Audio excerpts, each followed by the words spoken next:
Is this thing on? We're doing green screen until my open window actually starts to let in the wrong kind of light. And then we'll just, I don't know what we'll do. My hair's green. I'm Aurora Prof. Hi, I'm Nels. I have been researching games for like 20 years, so I'm old. I also really enjoy the long dark, and for a while I've been wanting to do something kind of special where I do a new survival, and we start it on Voyager difficulty, which is, I think, according to Hinterland, the difficulty level the game is meant to be played on. And I'm gonna play this in such a way that a new player will be able to have a really good experience following along and hopefully learn a lot of different tips and tricks along the way that I picked up from a lot of awesome streamers. You know, right now, you've got Wands Only streaming, Kimioto was streaming earlier today, Perfect Trip, Big Fish, Blades, CJ. Really, really amazing people out there to follow and learn from. But here today, what I want to do is start at a really approachable level and show some of the different techniques that I would use to help you survive just a little bit longer. And yeah, someone let me know when the light starts to change and I need to turn off the green screen. I love playing with the green screen, though. I'm so stoked that we've got this. So I'm going to play as Astrid, and I'm going to start in Mountain Town. So one thing I should actually do before we get started is set up maps. So actually, if you're in chat, you can hit 101. Let me just test it and make sure it's working. 101 plus. And that should, no? Is it 100 plus? Good thing I'm testing this.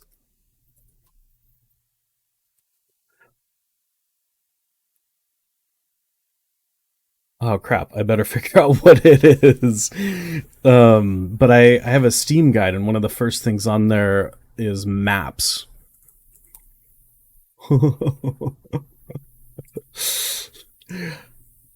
I feel really prepared. Oh, I'll bet I have set up the announce feature wrong, maybe? Let's see. Commands. Yeah, it should be 101 plus. So what did I do? Or Streamlabs not here with us. It was working earlier. Hey, what's up, Sarah?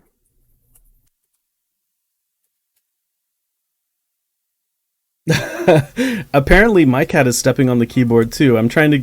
Streamlabs says that this should be working, and so I'm really confused. I was prepared. I swear.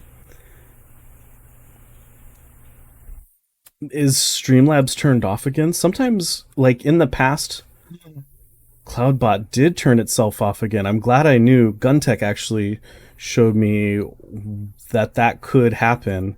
And actually, while I'm here, I'm going to do this and test that this works too.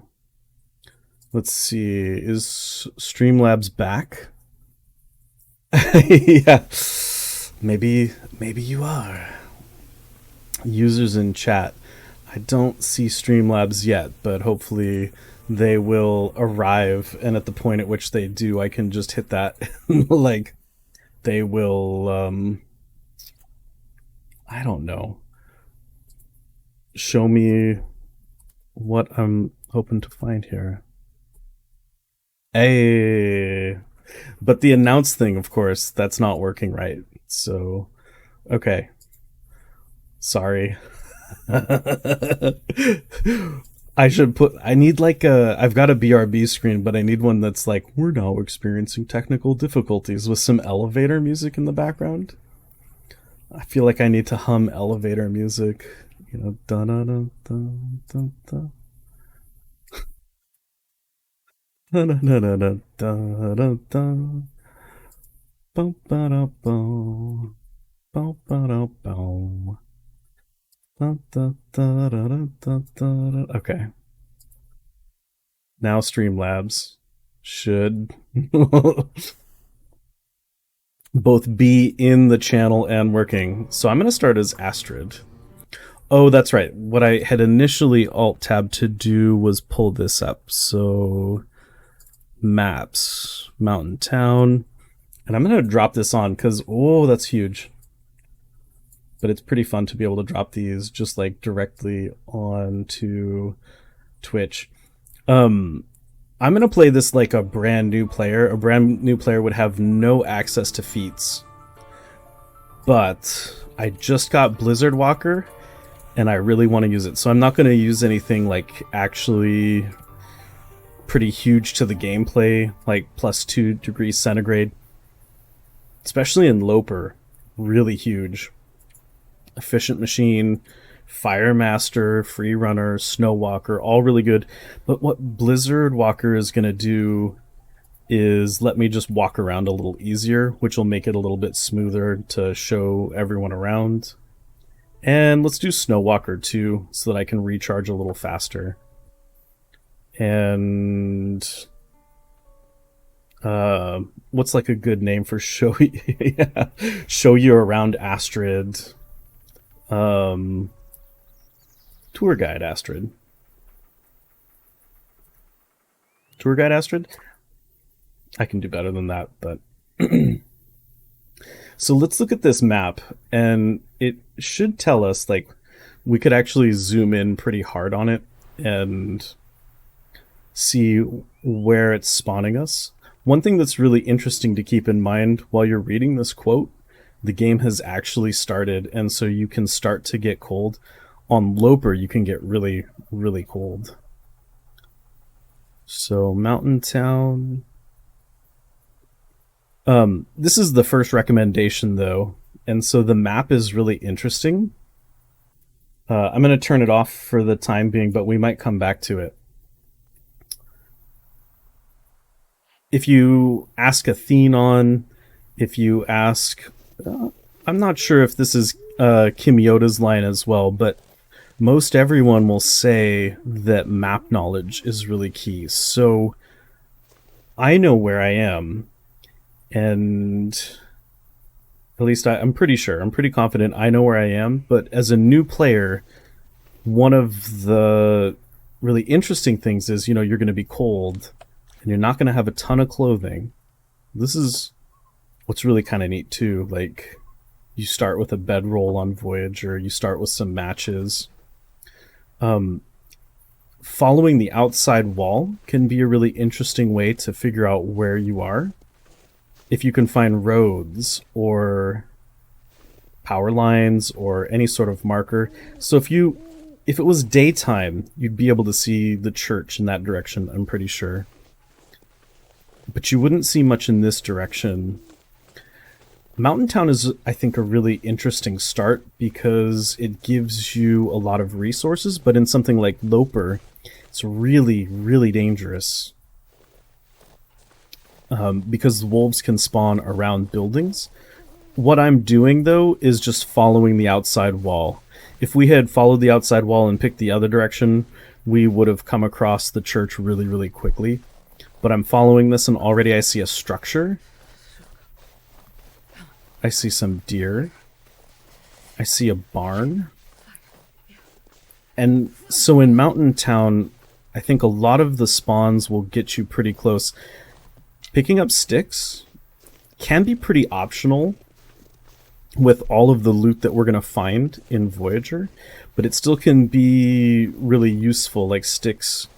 In Loper, you'll see people pick up tons and tons of sticks, and that's because it's a way to get firewood with just a click. Like, all I have to do is click on the ground, and I've got something I can start a fire with. Sticks are also really useful if you're out of tinder, and so if you're not starting with something like fire starter, you're gonna need that tinder in order to start your first fires. I think we're also gonna avoid picking up things like birch saplings. We're not gonna pick up the saplings here. I'm going to pretend like I don't know where some of the hidden loot is, but as you explore more of this, for instance, like up on that little ledge, there can be a backpack that can have some good loot. And we're just following the outside wall. And we could have beeline for some of those structures. But what's going to happen here is that we may see a wolf. Some pretty high quality structures with good loot are going to have wolves. And this is actually a really interesting start. So this is like good map knowledge, I think. Paradise Meadows, the first time you see it, you might think, well, hey, I found my first building, but the door is locked. And so we might need to just like peek around and see if we can find the key. So one good place to start is over here at this barn.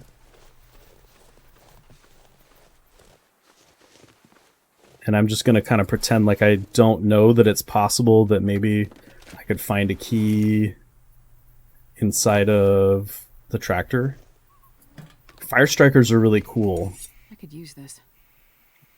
Hacksaws and pry bars are pretty nice at the start. And we're getting lots of loot. So already we have a little food, but we're getting pretty critically cold. So we found a few really interesting things there. Like the hacksaw will let us do things like chop wood. The pry bar will let us do things like open up lockers. So right now, those are great. The pry bar will also help us fend off a wolf if we get jumped on by a wolf. So it's really dark. Jerry can is interesting. One thing you might not realize right off the bat is that with a jerry can, you can get a really huge bonus towards starting some of your first fires. So I'm just going to continue to search. And I know that if I haven't found the key yet, it's pretty likely it'll be somewhere in the truck. This will come in handy. And if it's not, we can continue to kind of like peek, but you may also not know that it's pretty likely to be in the vicinity, and it could be that we don't have enough light to see it. And so we're going to do one of the first things that's kind of an interloper technique, but can be really, really useful in this mode. Hunting knife. Awesome. Key. So we could have made a fire out here, but now that we have the key, we can actually go into this structure, and we should be pretty warm. We should be warm enough.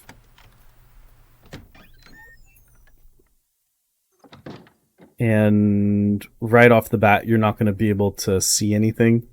And so we have matches on us. In a pinch, you can always, like if you need to find your way around, and if you are starting out, I would say don't be afraid to... For me, it's like the 1 key on the keyboard. If I hit 1 and then light this, I actually get a little bit of illumination, so there's a piece of clothing.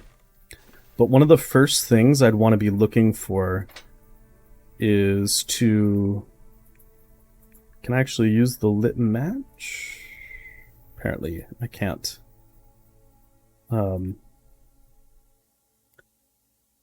We're going to use, not accelerant, we're going to use this lamp oil that we just picked up in the jerry can. And this gives us a 100% chance of success. When we start this fire, we're going to throw in some wood and we're going to get torches. So this is something that I think a lot of newer players might not really pick up about the game. But see, I just pulled a torch out of the fire. And when I have torches, I have illumination that I can get at the cost of just 1 match. And then if I have a torch lit, I can walk up to a fireplace and use that torch rather than light a new match every time I try to start the fire. So I can get, if I have enough torches, I can get pretty much indefinite tries at that 60%. But there's another reason besides just illumination that we want a few torches, and that is wolves. So right off the bat, if we have torches, before we find anything like firearms or flares or any really valuable stuff, oh, this is stocked. Look at this. Before we find anything like that, we want to be able to use a torch to actually scare off wolves. And so wolves will not jump on you if the torch is on the ground, but wolves may decide to jump on you if you're holding a torch in your hand. It still gives them something to think about, and will actually keep something like even a bear, like sometimes even a bear can be stopped by a torch on the ground, which is pretty cool. It's not an every time sort of thing, but it's something to keep in mind if you're in a bad situation and you don't have something like flares. But we should have enough loot from just this one location that we're pretty good. Like, we have a bunch of food now, and what we could actually start to think about doing is establish a base. So we're finding really great loot all over. I'm just going to pick up all the clothing, all the stuff that could be really useful, and then we'll kind of decide what to keep. And I think that's one of the really big things that you can't beat yourself up for if you're kind of hoarding a lot of stuff. But there are a few, I think, basics that we want to look at so that we're not carrying so much stuff that we're really weighing ourselves down. Some weighing ourselves down is alright if we want to build a really cool base. But what you start to see when you make a jump from something like Voyager to Interloper is that at the start, you're gonna need to be really comfortable taking some things with you and building up your person rather than building up bases, where I think even in Stalker, there can be a really big benefit, and, you know, like, it's pretty common to see people build up their bases. So this is gonna keep going. We could burn a book, but books are really useful for actually starting a fire if we're actually going to do that, if we're actually going to burn books. If we had, let's see. One thing that's definitely like an interloper technique is we can take this torch and harvest it for another stick so that we can throw that onto the fire and keep it going a little longer. I think we were a little bit overzealous with how much water we were going to make. So a really neat technique is you can just pull off some that's already been cooked. And how much total do we have? We can make sure that we are actually boiling some of that. So let's try to get just like, is that 30 minutes until boiled?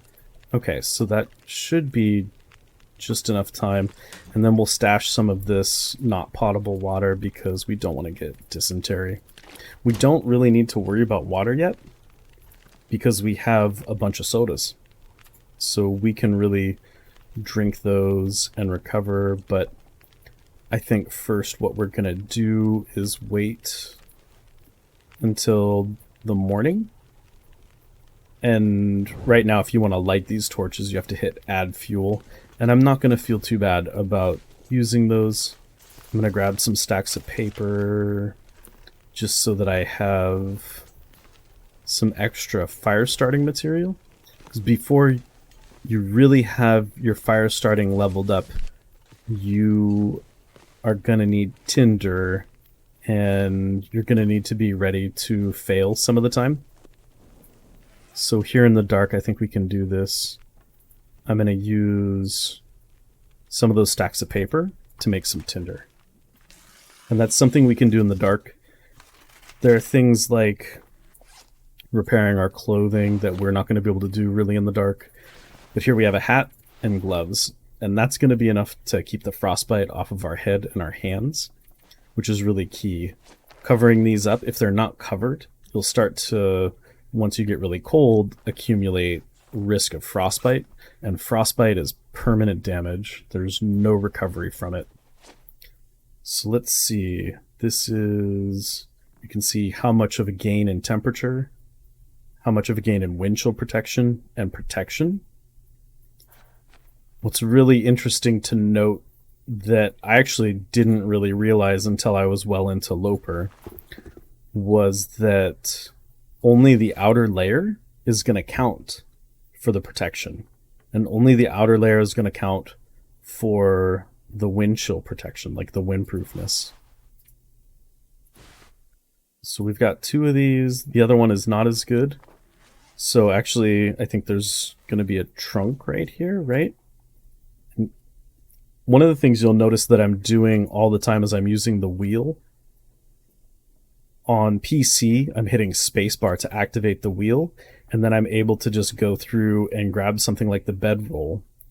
So I'm going to do that to pull out the bedroll and show you another technique that Loper players use that's really useful. I can get kind of a layout of where things are in the room. And there's the bed.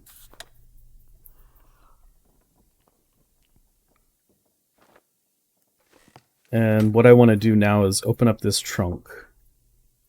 And yeah, we're going to want the tinder plugs. I don't think I'm going to take water purification tablets.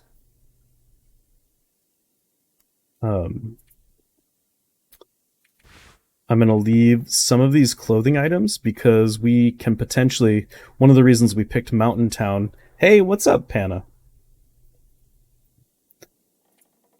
One of the reasons we picked Mountain Town is it's close to all sorts of loot. I'll leave the spray cans here. We've got some cloth. We don't have a sewing kit or any way to start patching up our clothes, but that's okay. We've already got a knife, which is going to be huge for harvesting, for crafting. If we were going to be harvesting things like our saplings to build out bow pieces, the hacksaw would be great. And while we don't have a hatchet, the hacksaw is still really nice. So we'll keep carrying that with us. You need the hacksaw to harvest metal. I don't think I'm going to take that because I think we're going to live the 2 pots life. We're going to make sure we grab the pots on the way out. And if we have 2 pots, we can, as we travel, boil a really good amount of water as we go. We also have a lot of matches here, so that's pretty nice. I don't see much else that I really feel we need to drop. So let's highlight the bed. And if you get lost in the dark, again, the bedroll is really nice. And I'm just using the wheel. And I got pretty far into Loper without using the wheel. I would actually physically just open up my inventory and select the things that I needed. But the wheel is a really awesome habit to get into. And I'm just going to select, it'll start me on sleep when I select the bed, but I'm going to go to pastime.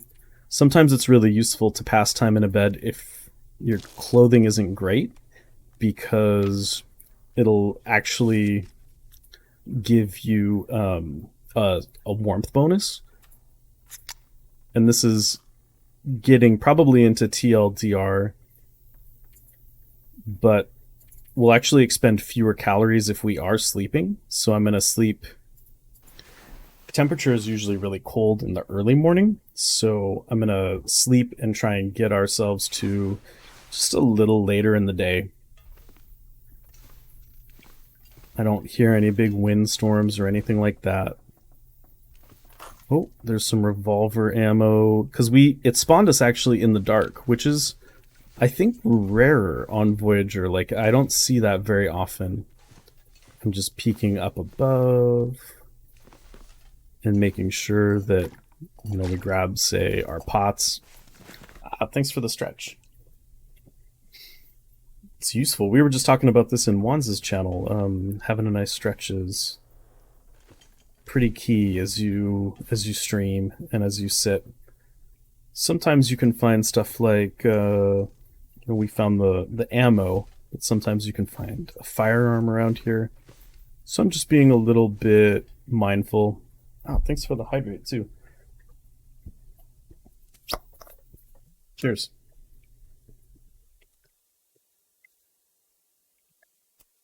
And so if we want at this point, one of the things that's going to be really useful if you are trying to learn the maps and you are using maps, and so again, we've got, now that Streamlabs is working, this should work. This is just like if you use Steam, and even if you don't, but if you like having that in the overlay, that's a guide that I did. Let's zoom in a little bit on where we are. So this whole area down here on the bottom there, that's all blue, that's the basin. We're not going to go into the basin yet, but if we continue this long enough, we may loop up through. So actually, we can start to find ourselves. We started up in the upper, not the full upper left. We're in between those two ponds. And we're actually at Paradise Meadows Farm, which you can see in the lower left hand there. And so what we're going to try and do for a lot of this tutorial is follow the maps, and you'll want to pull those up to get a good sense, because map knowledge is really what saves the day in any mode of the Long Dark. Like, even veteran interloper players are constantly learning new things in the map. I went to a place I had not visited on any run. I was at day 500 of Interloper, and it was one cabin in Bleak Inlet that I just literally had never seen before. So we're always learning, and starting with some of those maps can be really, really handy. So like the first thing on that Steam guide is a link to another Steam guide that has a lot of TLD maps. But what we're going to do is follow the road. So we've got this road going straight up. If we were on Loper, we would be really interested in, say, the cattails over there. We would be really interested in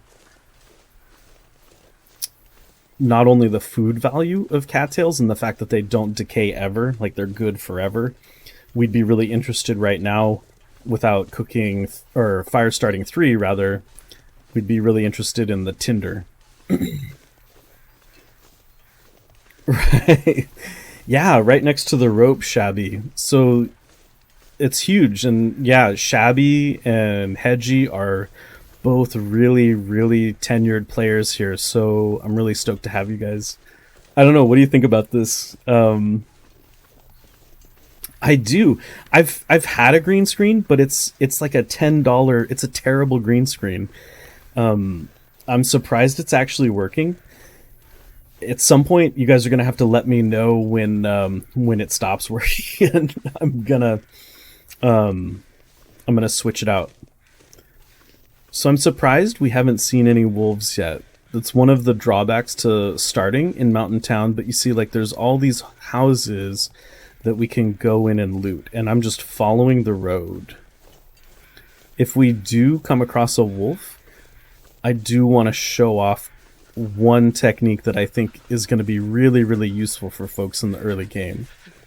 If you see a car, go ahead and loot a car, because sometimes you get free matches in the glove box. And actually, this is our second hunting knife. So with weight management, we're going to try and drop one of those hunting knives. We have the pry bar, so let's go ahead and force this open. Something that can be really useful here This stuff will come in handy. is gauntlets and combat boots.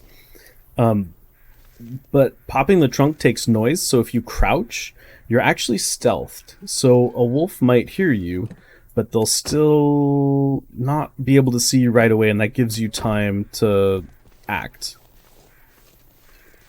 The cars are also usually a few degrees warmer, especially in wind chill. What I'm doing though is I'm going to the biggest structure here, and we're going to change out some of our gear. If you were on Loper, you would want to throw those gloves on, those boots on right away until you found something, that might be a little bit better. The combat boots are heavy and not super amazing, but actually, even at a relatively similar percentage, they're better heat. And I think if I was a brand new player, what I would prioritize is getting that heat up so that you can walk around outside without getting too cold. But these are known for having a really high protection percentage. That's true. That's a really good point, Hedgie. If you're in really breakneck winds and you need to warm up, you can put a fire on the other side of the car and use that to heat yourself up. Okay, so we just got gauntlets, which I think are one of the best items in the game. They give you a huge amount of protection, a huge amount of temperature. They're really, really nice. And so this is going to be a place where we get another cooking pot, which we'll stash. But what we're probably going to try and do, if we can, is leave a few cooking pots here. So if we ever do need to make water, as a base, we can start to just really stack up the water in here.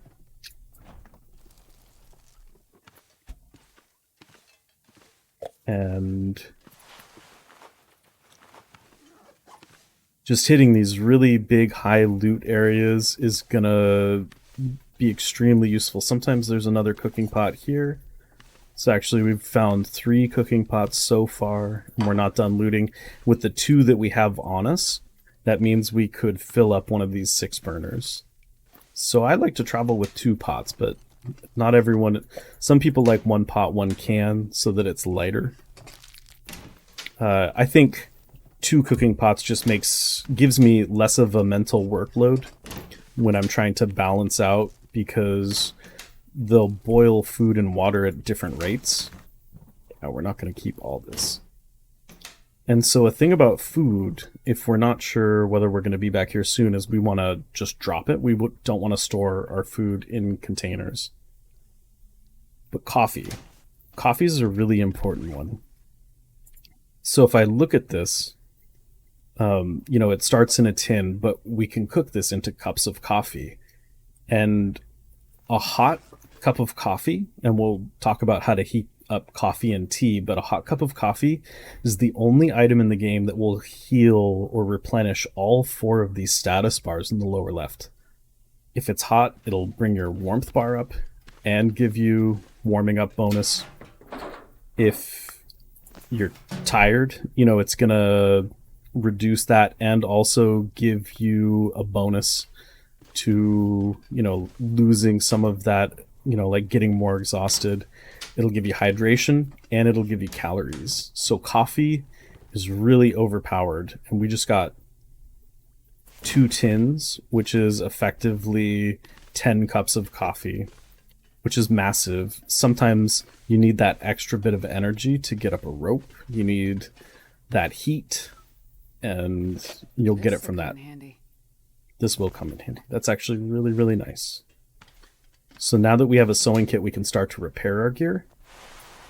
And right now, it's not all in great shape. Okay. So I'm going to use this. And I'm going to start to drop some of the clothing. Although we're not done looting yet. But that brings our weight down. Let's see. That brings our weight down. Lots and lots of food. So we'll just drop some of that on the ground, and I'm not going to worry about organizing any of this yet. If I'm brand new, like this is a ton of calories, and I know it feels weird, but we're going to just drop it so that our weight is good. And so the canned stuff is going to be heavier. I'm going to drop that first. We'll drink these to get them out of our inventory, but you can never get sick from drinking a can of pop. We should probably actually, let's eat the sardines, because 97% sardines is pretty high for that food item, but as they get lower, they are going to have a really high chance of getting you pretty sick. And Hedgie's saying, oh, you lost your personal best NOGOA. Right. I think I did catch that, Hedgie, and you had meat to get you to day 200. And that sucks. NOGOA is a mode where you don't regenerate any of this health, where all the settings are tuned up to maximum. Take it. NOGOA is incredibly punishing, and so to make it something like 100 days and lose that run is heartbreaking. Right, so Hedgie says items that won't get you sick: coffee, tea, soda, crackers.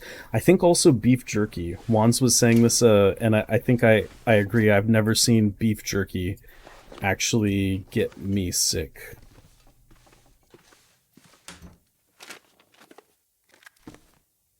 Oh, a balaclava. So that's really strong, actually. I don't like the look of the balaclava, so I'll sometimes wear other things, even though it's technically more temperature, just because on this mode you may get to a point where you can start to accessorize, and that's really fun. So what we're going to do here is try to goat a little bit up onto this box, and then we can peek behind this piece of cloth. We could just break the cloth.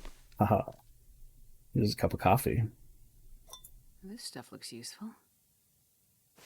So, this was a cup of coffee we didn't have to cook.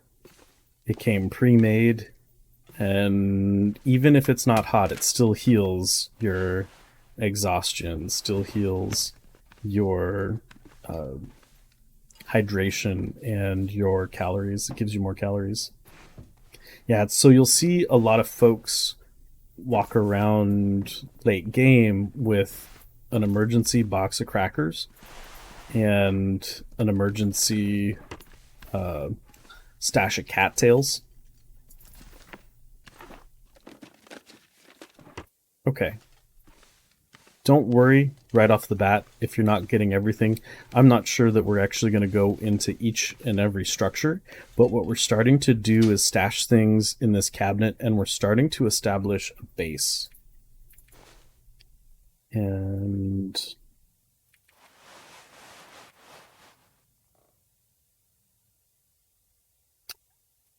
the shoes are actually pretty nice to have better speed, and so they're warmer than these combat boots. The combat boots are really interesting. They're really going to protect you in a nasty struggle. Let's also change out these socks. And then I'll take a look at the temp, but I'm really tempted to, check the temperature outside. And feel free to decorate, if you think you might want to come back to a structure. The way you do that on PC is you'll drop something, and then you'll right-click it, and it'll give you the option to move it around. And then you can have your cans up on shelves, wherever you want them. I haven't found a can opener yet. I think I can use this. He said just before finding a can opener. So let's actually... This is new tomato soup. Let's have a new Pinnacle Peaches. Yep. In fact, the streamer Babaginator has an emote dedicated to the crackers. The holy crackers. Okay, so we have some really good stuff here. And if you guys have any questions about, or especially if you veteran folks there see anything that I haven't explained yet, let me know. So we could potentially, if we wanted to climb up the mountain a little bit. Into space. Musty, thanks for the raid. How's it going? Welcome in. Thanks for Somebody needs trusting something me more. with your community and bringing them on in here. Hey, let's see. What were you playing, Musty? A little TLD perchance. Yeah, right on. Tell me about your run. What we're doing is a really, I think, we're applying some I'm gonna go punch interloper this mountain into techniques space. to a Voyager run to show how I would handle uh, I'm gonna a go punch brand new this run mountain if into I was like a space. brand new player of the Long Dark. And so if you guys have any questions, feel free to ask. I have made it almost 600 days in Interloper. And yeah, I guess I should introduce myself. I study games and teach at a school for game developers, but here on Twitch, for the most part, I'm just doing shenanigans. Sometimes I talk about why games are art, um, how games are art, like, and how that's useful. It's not just like, yes, games are art, but also like, this is why that distinction helps us to talk about how they're cool, like why that matters. Dude, That thanks. stuff will come in handy. I'm really stoked with it. It's a run that, I think I could have lost in a lot, maybe should have lost in a lot of different ways. So, just for the sake of brevity and the fact that we are on Voyager, I'm not going to take too much time in looting absolutely everything, but I'll hit some of the big loot spots and I'll pick up everything Now, that's, not nailed down here. I'll get the lockers, I'll get the safe. What I'm really looking for in some of these structures is a magnifying lens, even though with the matches that we've got already, we're really in good shape. And I'm going to start just leaving stuff. So when I'm doing a safe, there are a lot of different techniques, but I'll typically go pretty fast at first. So we've got like 18, 19, then I'll just go fast again. So like 19, 36, and then I'll go a little slow afterwards. But you just never know how long you're going to have to take that and baby it, and so I just I go fast.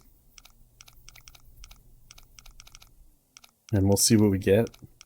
In Loper, these can be great safes. Unless it's the dam safe, which is almost always terrible. An MRE. okay. Insulated boots are really nice. I'm actually going to trade these up because the insulated boots give me so much temperature. I'll search the backpack. We'll peek in the post office, and then I think we'll drop things off in our Milton base. We'll drop that off too. And go up, and I'll start to show you how I would get out of town. We'll probably stop at the gas station just because that's an awesome loot area.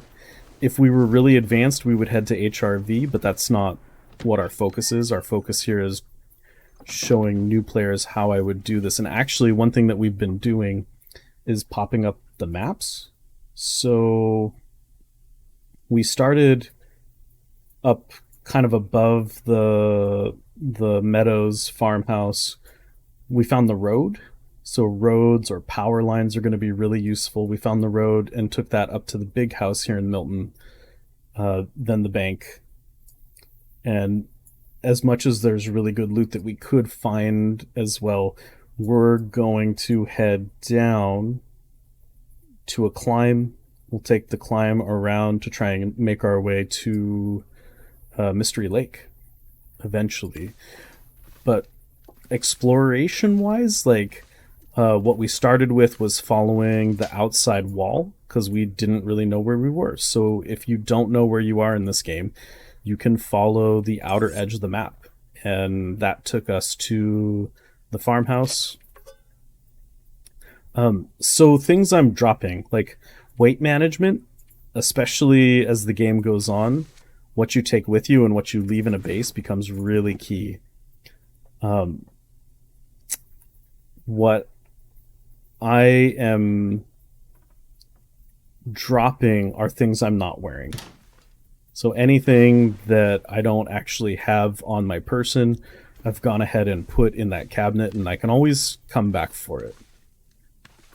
Here in the kitchen, you could decorate with this by right-clicking and moving things around, but I'm just dropping some of this food because I have a lot. I have MREs, which are really nice. Let's just go ahead and have some 72% chips. Hey, what's up, Fries? How you doing?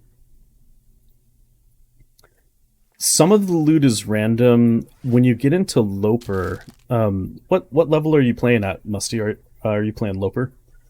Or it's pretty neat, actually. There's a lot of folks from, say, like the Facebook group who are popping in and trying all sorts of different challenges and modes. It's really pretty cool to see.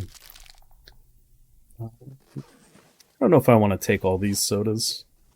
They're pretty cool. Like they're not bad, but they're really heavy.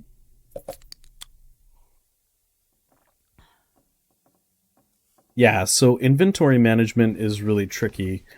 I would say, you can kind of fudge it on something like Voyager, especially if you've got an MRE. That's going to last you a long time.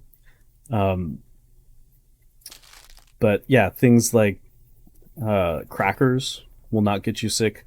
I'm pretty sure beef jerky won't get you sick. Things like candy bars are a little riskier, but the the salty sardines are going to be maybe the worst bet. So I think I've dropped enough, and I'm going to keep going. One of the first things we did was we made ourselves some torches. So we don't have a ton, but the torches are going to be really key if we do come across a wolf. We're going to want to take that out and light it. It's also really useful when you're starting fires. So if you have a torch, you can light the torch with one match and then keep trying to light your fire with that torch. Okay, that's nice. If you keep using matches, you run the risk of just using a match and failing, So having torches is really, really useful for building up that fire starting skill and actually getting those fires started.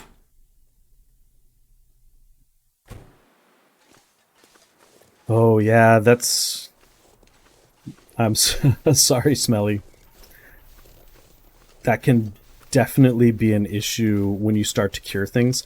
I don't think I'm going to cure much here. I think I'm going to rely on the loot and treat this like I'm a brand new player, but when you get into Stalker and Loper, you start to harvest different things from the world so that you can craft clothes, craft things like bear coats and wolf coats and deer pants and bows. And you need to forge your own tools in Interloper, so you're not going to find hatchets. You're not going to find knives. We haven't found a hatchet yet.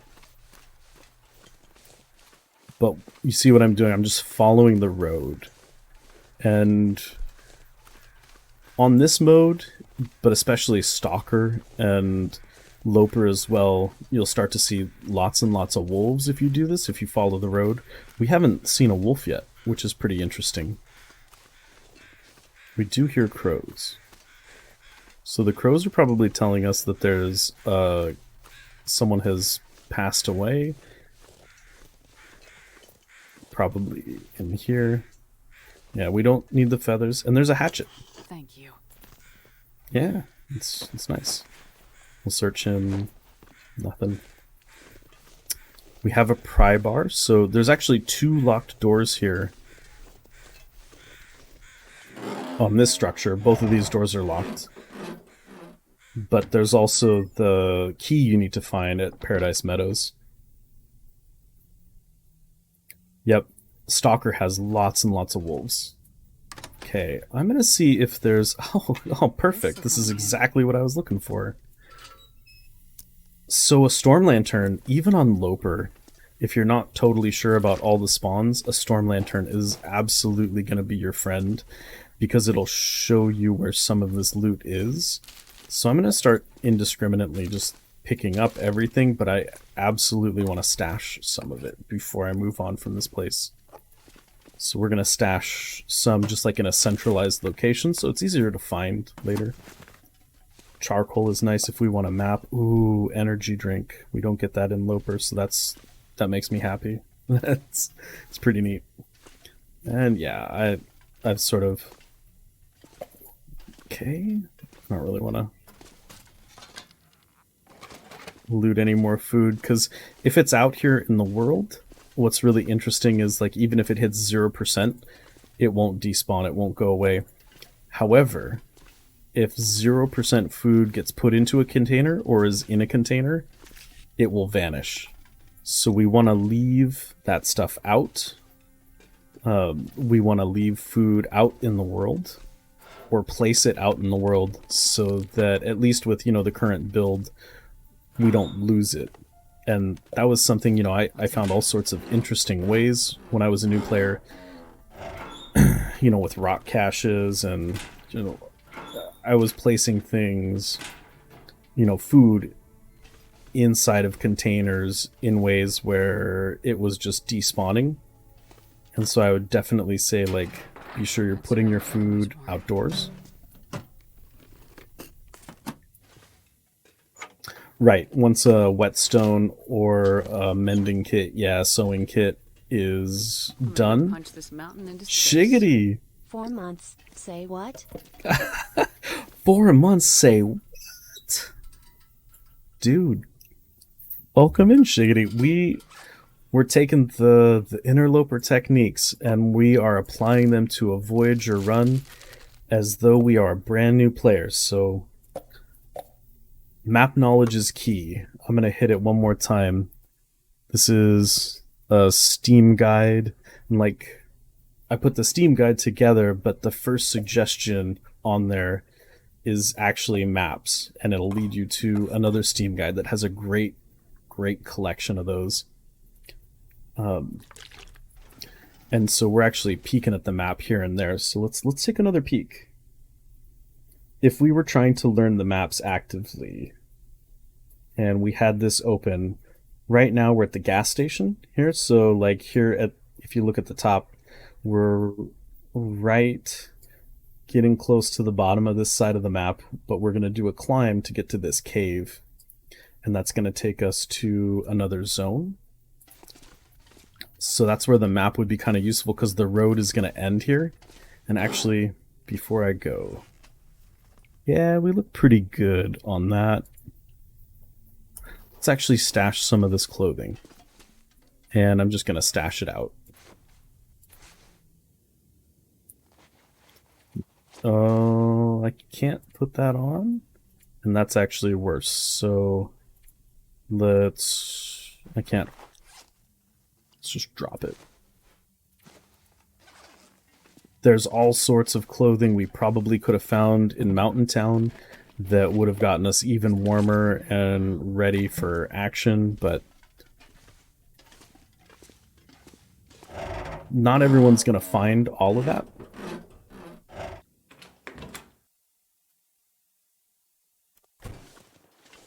So fries, I think that, like, my understanding is that outdoors, some food will actually age slower, like meat especially. If meat is outdoors in the cold, it is not going to decay as fast, and so it's going to last longer, just like natural refrigeration. Okay, I'll take a flare.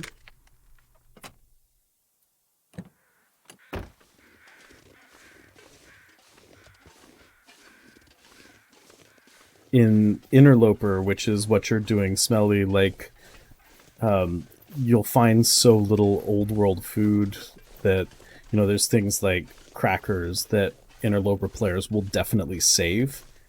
And those, we're not as concerned. We just want to make sure we don't put them into a container if they do hit 0. Just to be safe, now I like to keep all of the food outside of containers. Hey, what's up? How you doing, Luna? So we are playing Voyager as though we have not played this game before, and so this may take a little exploration to find kind of the edge here, to find where this climb is, if you're following a map. I'm just going to take a peek in here.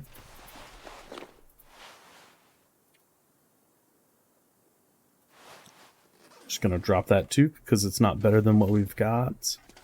And I could loot all these drawers, but I'm not gonna. Use this. So that bedroll is 80%, and we started with a bedroll, did we not? That's 88%, so we're gonna leave that. Right on, XCOM 2. That's a good one. I didn't finish. I think I got pretty far in and just haven't gone back to it. So teas are interesting, like coffee. We could use those rose hips, we could use reishi mushrooms to make a tea. And it has medicinal qualities, but a lot of folks use those to warm up as they go. But if you look, the air temperature is -10 and our warmth bonus is 11. So fog after about noon is going to be a lot warmer. Like fog is warm, it's usually less wind chill. You know, coastal areas can be a little foggy and windy.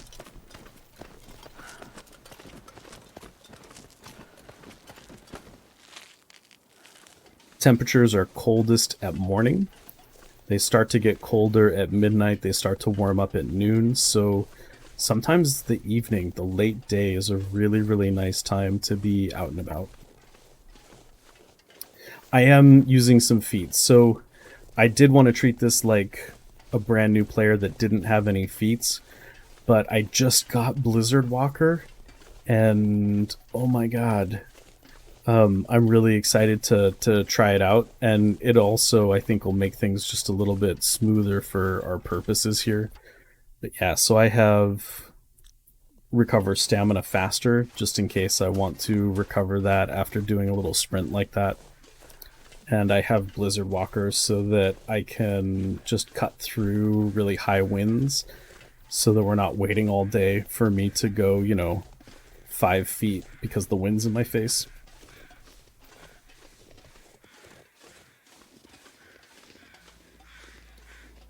So on Interloper, this cave here is one of the few places around Mystery Lake, like near Mystery Lake, where there's guaranteed matches. And another bedroll, and another hatchet. Oh, lucky day. It's not as good as the one we have. Yeah, I would really love to have Blizzard Walker on Party Will. My 500 plus day run. Alright, so some matches. Our weight is getting down there, and so there's a couple things here that I'm doing that could be changed up. I'm carrying a book, and I fully plan to read this once we get a little further on. I'm carrying a book. I also could sleep, and that would give me a little bit more weight allowance for this climb. I think we'll be okay. But you can sleep in this cave to recover, but it's a place where I've actually lost runs before. Like really, really nice. I had a really nice NOGOA run, actually. And what had happened was I had the sound turned off because I wanted to have my own music in the background. And I thought this was really interesting, actually. I had the sound off, and so I didn't hear the Aurora music. And I went out at night thinking that I could just light a torch or something to get around the wolf that can sometimes be down here. But as soon as I walked out, the Aurora wolf detected me, because NOGOA has longer wolf detection radius than even Interloper. And so he walked right into the cave, and there was not much I could do. At that point, I could have potentially popped an emergency stim and sprinted past him and tried to keep my distance. But Yeah, that was not our fate in that run.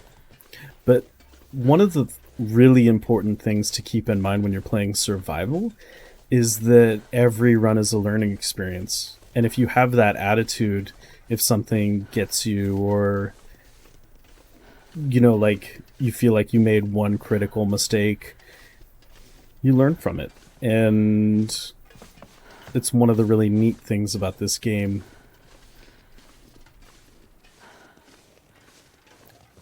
There is something about permadeath in a game that makes our decisions more impactful. Like, we feel them more strongly. And I think it's one of the things that makes this game pretty interesting. Yeah.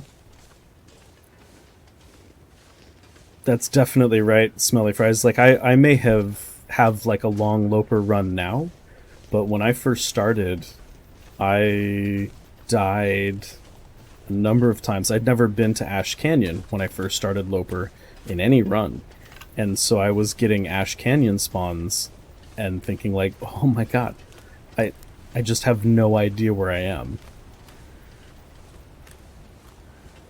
Yeah, I'm Aurora Prof with the green screen. I've got the green hair. So I'm actually going to grab a cattail so I can show you why they're cool. So you get this cattail stock. It's not that many calories, but it's one of the best calorie to weight ratios. And it's never going to go below 100%, so you can't get sick eating them. And you can store them indefinitely. The cattail head is tinder. It's basically a tinder plug. Like, it's functionally the same item as a tinder plug, but you get it just from looting these cattails.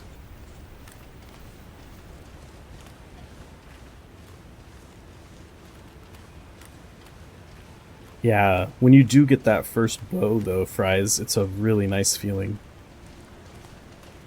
Alright, so let's sprint a little bit. And we've got a lantern, but we've also got torches and tons of matches, so we're going to hit a cave here, but we should be able to get through it. And actually, once we're exhausted, we'll start... Hey, Dane, how you doing? We are playing on Voyager difficulty to try and apply some Interloper skills to what might be someone's very first run. So I'm trying not to use my map knowledge, except to explain things, and we're just going to do this. Exhaustion is 1% condition an hour. When it's totally depleted, you'll start to lose condition at about 1%. Into space. Wands! What's up? Thanks for bringing everyone in. We're not doing Interloper, we're doing shenanigans. We are... And yeah, I'm Nels. I research games. Here I have an almost 600-day Interloper run where I do all sorts of ridiculous things. But I have started a new Voyager file so that I can try and apply Interloper techniques to a brand new game, so that someone who might be playing this for the first time might be able to see and learn from how folks like me, or Wands, or I saw Blades and Shabby. Oh my gosh, a rabbit carcass. So we could pick that up, but we're probably not going to need dog food or a rabbit carcass. In fact, there's a few things we want to drop, and so we're just going through. Like, one of the first things we did was make torches so that we could make fires and also have some protection against wolves. Hey, how's it going, Sir Enduring? Welcome in. Man, Guntech. Cool K. Yeah. Faces, what's up? Ruak. Thea. Hold on. Let me make sure I'm shouting out everybody. Punch this mountain into space. Perfin 2 hearts, Perfin 2 hearts. Yeah, Perfin 2 Thea, thank you. Thank you for the resub. 5 months. Yeah. So we do actually have 2 feats, though. If you were brand new, you wouldn't have feats, but we have a couple just for convenience. I just got Blizzard Walker, so I really wanted to take it out for a spin. Blizzard Walker means that if the wind is in my face, you don't have to wait for me to walk 5 feet. There's another one that I pulled, Wands. I should probably... I was thinking really hard about making this a rare 18 plus stream for me, because I haven't slept in a couple days, so I could get loopy. But yeah, not concerning at all. One of the other lines that I found when I was going and grabbed the punch this mountain into space. Thanks, Panna. That's good. I'm talking a lot. So if like I'm going through something and I should explain it better, or you don't know why I did a certain thing, go ahead and ask, and I will continue to talk. But yeah, when I was going and finding sound clips, I found one where Astrid says, or Jennifer Hale says, and if you have the small beans in the room, you can mute the TV or mute the headphones. But someone says in Mass Effect, "You must be shitting me," and it sounds so much. It's perfect, Astrid. She says, "I shit you not." Thanks, Wands. I appreciate it. I think this is my hardcore technique to get really good sleep tonight. Is I'll play games, and that'll keep me up. I might not be streaming games the whole time, but I'll probably play games, and then when everyone's home, we'll hang out. So right off the bat, we come out of this cave and we see trappers, which I once was watching the streamer Kimiota, another like Wands, another legendary streamer, and I hope. Did we shout out Wands? Yeah, thanks, Hedgie. He came in as the windows were all lit up, and Kimmy said, "Coming home to trappers, well, it always feels like coming home." And Thomasina once said the same thing, and so I shared that, like, oh. Perfect. That she refers to it as home. Okay, we already have one of these, so we're not going to pick up another jerry can. But one thing that's really nice to do, if you notice little highlights of light, especially at dusk, those will still be a little bit lit at night, and you can move things to be visual. And the more visual items are on the ground, the easier it is to not forget about them, to find them when you need them. Guns will sometimes be randomly in the world, but will sometimes be on these racks. And so some structures you'll start to learn where to find these hunting racks.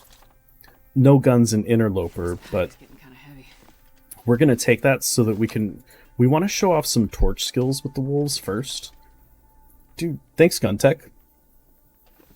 We want to show off some torch skills, but at some point we'll also play with guns, because I don't ever get to play with guns.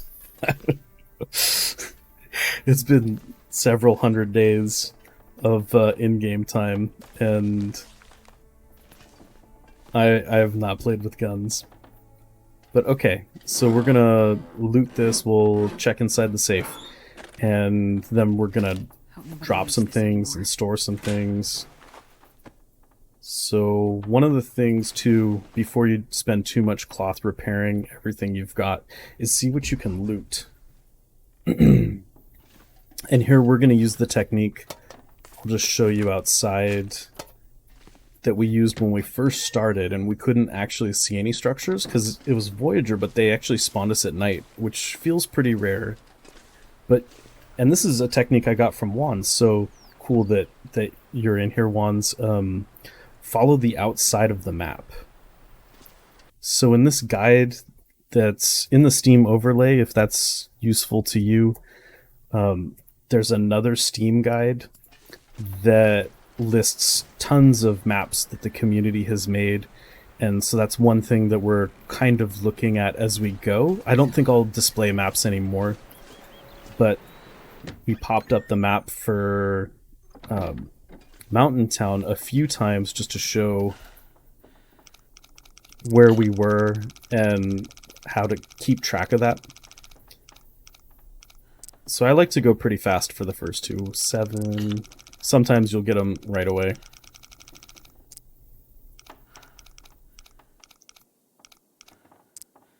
$7.56. And then I'm just gonna blast through again. $7.56. 20 something. Dude, 20. Let's see what we get. Well, this stuff will come in handy. Oh, mucklucks.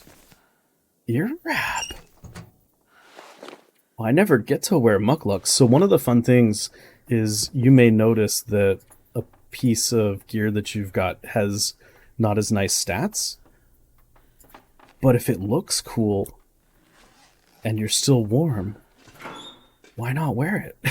Like, you can accessorize and feel not bad at all about it. I mean, as long as you are within safe, realms where, you're not worried too much about your health, it can be a lot of fun to pick gear just because it looks cool.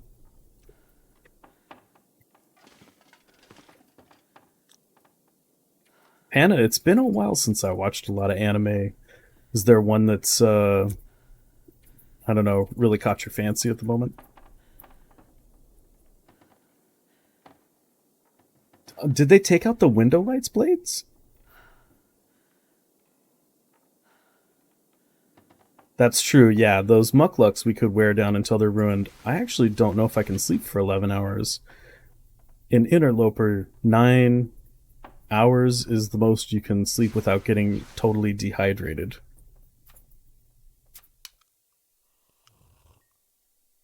$10 will still get you a condition recovery. If you're really hurt, sleeping longer will heal you more. I think anything over 3 hours gives you a bonus, a multiplicative bonus. Everything over 6 hours gives you another bonus after that. And being in Trappers, the house that we're in, will actually also give you, I think, kind of a secret bonus on top of that to recovering your stats. So we're in the dark. We can't really repair anything, but we can look at what we're carrying. I would really love to just stop and read things, and you can really do that without feeling bad at all. I'm just going to drop meds on the ground. I'm going to craft some more bandages. I hope we don't need them, but if we sprain our ankle, we can bandage. If we get bit by a wolf, we can bandage. I don't love carrying the disinfectant either, but actually let's do this. And cash. We'll actually drop some matches too, and try to keep in mind that there are matches here. So crackers, let's go ahead and drop a couple crackers. Let's drop all the beef jerky. Energy bars are really good weight to food ratio. Cattails never decay. MREs give you tons of calories. The crackers you can eat at 0% and not get sick. But, for the sake of just passing this quickly and getting back to tutorial things, if you want to wait until it's actually light outside so you don't get as much risk of being lost, you can read for a little bit. I'm actually, because we're safe, I'm going to read these to get the benefit of the skills.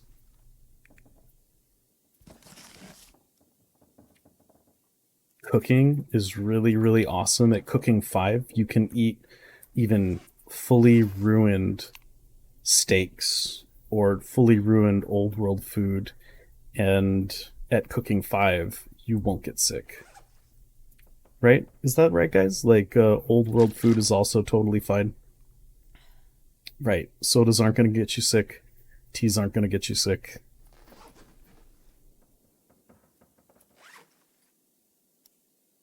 I'm just going to keep reading. We could probably do this outside. We're probably warm enough. But unless it starts to be a really nasty blizzard, I'm just going to... Yeah, we have one down arrow. So the crows are showing us that there's a carcass there.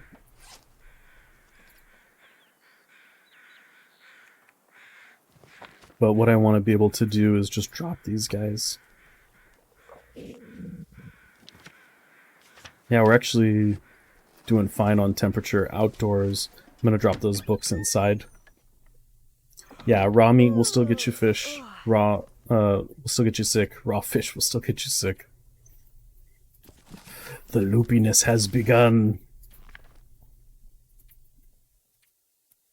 So yeah, I don't know if this is something that's of interest to anyone. It's honestly just something that I thought would be kind of entertaining for me, especially because now I have a gun. And I haven't had a gun in so long. Makes me sound a little bit like... Watch out for this guy. He hasn't slept in a little while, and he's got a gun. Alright, so we're going to follow the outside wall. If we're looking at the map, this will get us up to... You know, what we're looking to do is get up to some train tracks. There's only pretty sparse structures if we go that way. And the potential for some dangerous wildlife encounters either direction. But we're going to go ahead and load the rifle. Now, if we wanted to set up a base, which is totally legitimate, if that's what you want to do in your playstyle, Trappers is a great place to do it because there's lots of resources around. There's deer, potentially a bear, potentially a moose that you can hunt from Trappers, and it's a pretty safe place to hunt from. Oh, hey, deer. But what I want to do is show off a few zones and how I would recommend getting from place to place in these zones. So coal, we saw some coal in the mine. We didn't pick up very much of it. It'll also spawn along the edges of some walls and riverbeds. Coal is gold. It's one or two of the tips in the 101, but I think just one. Every couple of weeks it'll respawn in these places, and it gives 20 additional temperature. So if you look right now, air temperature is -10, feels like 0. We have a warmth bonus of 10, so we're pretty warm. But if we needed to start a fire, dropping in coal would immediately up that by 20 degrees. If you have huge stacks of it, it starts to get pretty heavy. But, you know, in Loper, it's not uncommon to see some folks walk around with 15, 20 pieces of coal just in case they need it, just in case they're having a really, really bad day. But if you have a base that you can establish, and it's harder to establish bases, it takes a little longer in something like Loper, then, you know, if you're finding a bunch of the food that we found, say, in Milton, without even looting everything, you can set up bases pretty quickly and have, say, like a hatchet and a hunting knife in one location, and have similarly like a hatchet, hunting knife, and hacksaw in another location in another zone, and you can set up bases per zone. Whereas when you're doing Loper, you're really trying to keep up the pace and carry a lot of that stuff on you. And so there, if we were thinking about bows, there's some more saplings that I see over there. But we're not worried about that right now. Yeah, like Blade said, coal is life out here.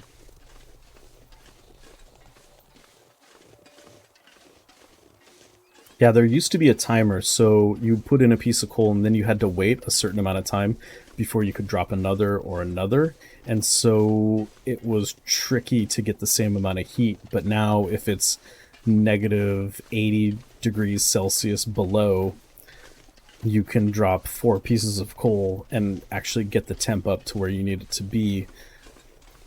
In Loper and NOGOA, what'll often happen is that the wind will just change directions. The wind the wind will hunt your fire down. So there's loot over there, but I'm going to pretend like I'm a new player and I don't know about that. I've found the tracks, and so this is really key. We followed the outside wall from trappers to get to the tracks. So if you're starting at Mountain Town, you get all that loot in Mountain Town. Poncho, thanks for the follow. You get all that loot in Mountain Town, you follow this up, and then you can follow the tracks. And so it's really straightforward. If you are a new player, what you really want to do is actually take the time to fully loot Mountain Town so that you've got, hopefully, gear in a bunch of these spots. And you can be like we are without fully looting Milton. We're not that cold relative to the air temperature. Oh, hey, Pana. Right on.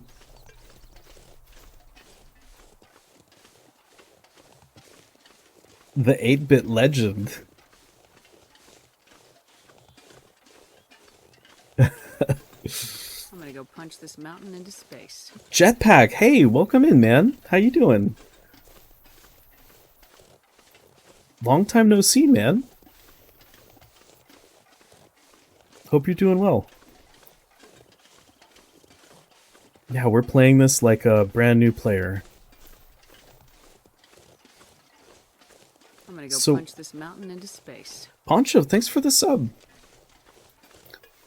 One of the things I like to say, and it does actually get into the sciencey part, but I think it's really, really useful and extends beyond TLD. But one of the biggest tricks I have for, like, I'm not a great gamer. I'm not, like a diamond tier, S tier, whatever gamer. But I have a lot of little, like, funny things that I do, and one of them is take time to really enjoy the beauty of a game like this. And what that does is help you to relax the fight or flight that you get from scary climbs, unfamiliar terrain, wolf attacks, bear attacks. Those things get your somatic nervous system, your fight or flight, all pumped up.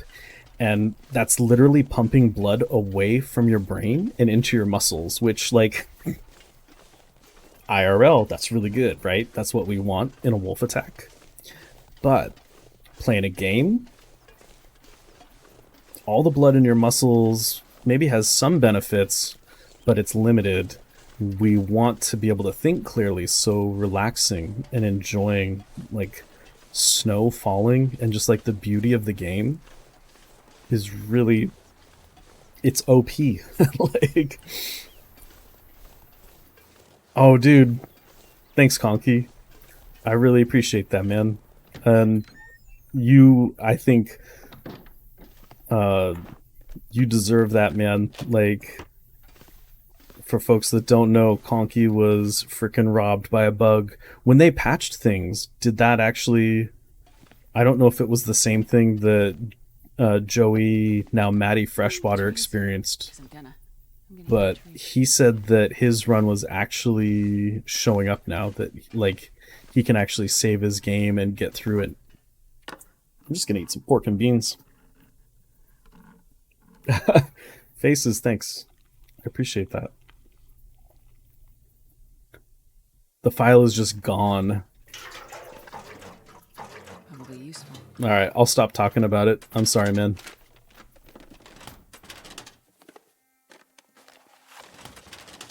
So, I'm gonna loot here a little bit. What I'd like is a little bit of lantern oil, and then, like, even on Loper, I really love having the lantern. Oh, there's a little fuel. There's a mag lens. So that's cool. We'll talk about that in a second, but it's like one of those absolutely essential pieces of Loper gear, the mag lens. And one that, even if we're playing on Pilgrim can actually still have some real benefits, because if you're going for the long haul, no matter what your preference is on, like the difficulty level, and I think it's totally legit. Like I don't want to gatekeep that. I think if you enjoy the game at Pilgrim, then just enjoy the game at Pilgrim. Like I'm not gonna get mad about that. But regardless, I had lantern. I had a whole jerry can. Can also use the jerry can. Regardless of the level of difficulty, this, like that change in light, like look at the difference on what we're seeing. So especially if you're learning where the loot actually spawns, this lantern, look, there's a cooking pot we literally could not see. There's a whetstone we could not see. This is OP. Look at this maple syrup. Did you see it? I didn't see it.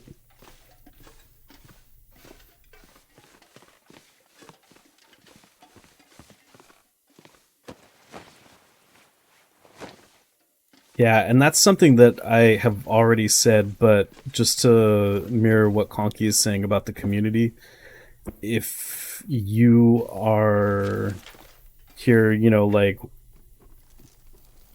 just like curious about what anyone like Wands or me or Conky or Blades are doing in our streams, just ask. And actually, if you have a question that might not be covered by any general knowledge, ask someone like Guntech, because he sciences the absolute hell out of TLD. There's a lot of Guntech science that I have incorporated into what I do. Like, it's generally thought, for instance, that the hammer, there's like a heavy hammer that you can find. It's generally thought that that is the most effective weapon for fending off a wolf. But I actually put that into one of the early versions of the guide. And Zachnafine, another person in the community who does awesome YouTubes, he pointed me towards a bunch of science that had been done, some of it by Guntech, that actually showed that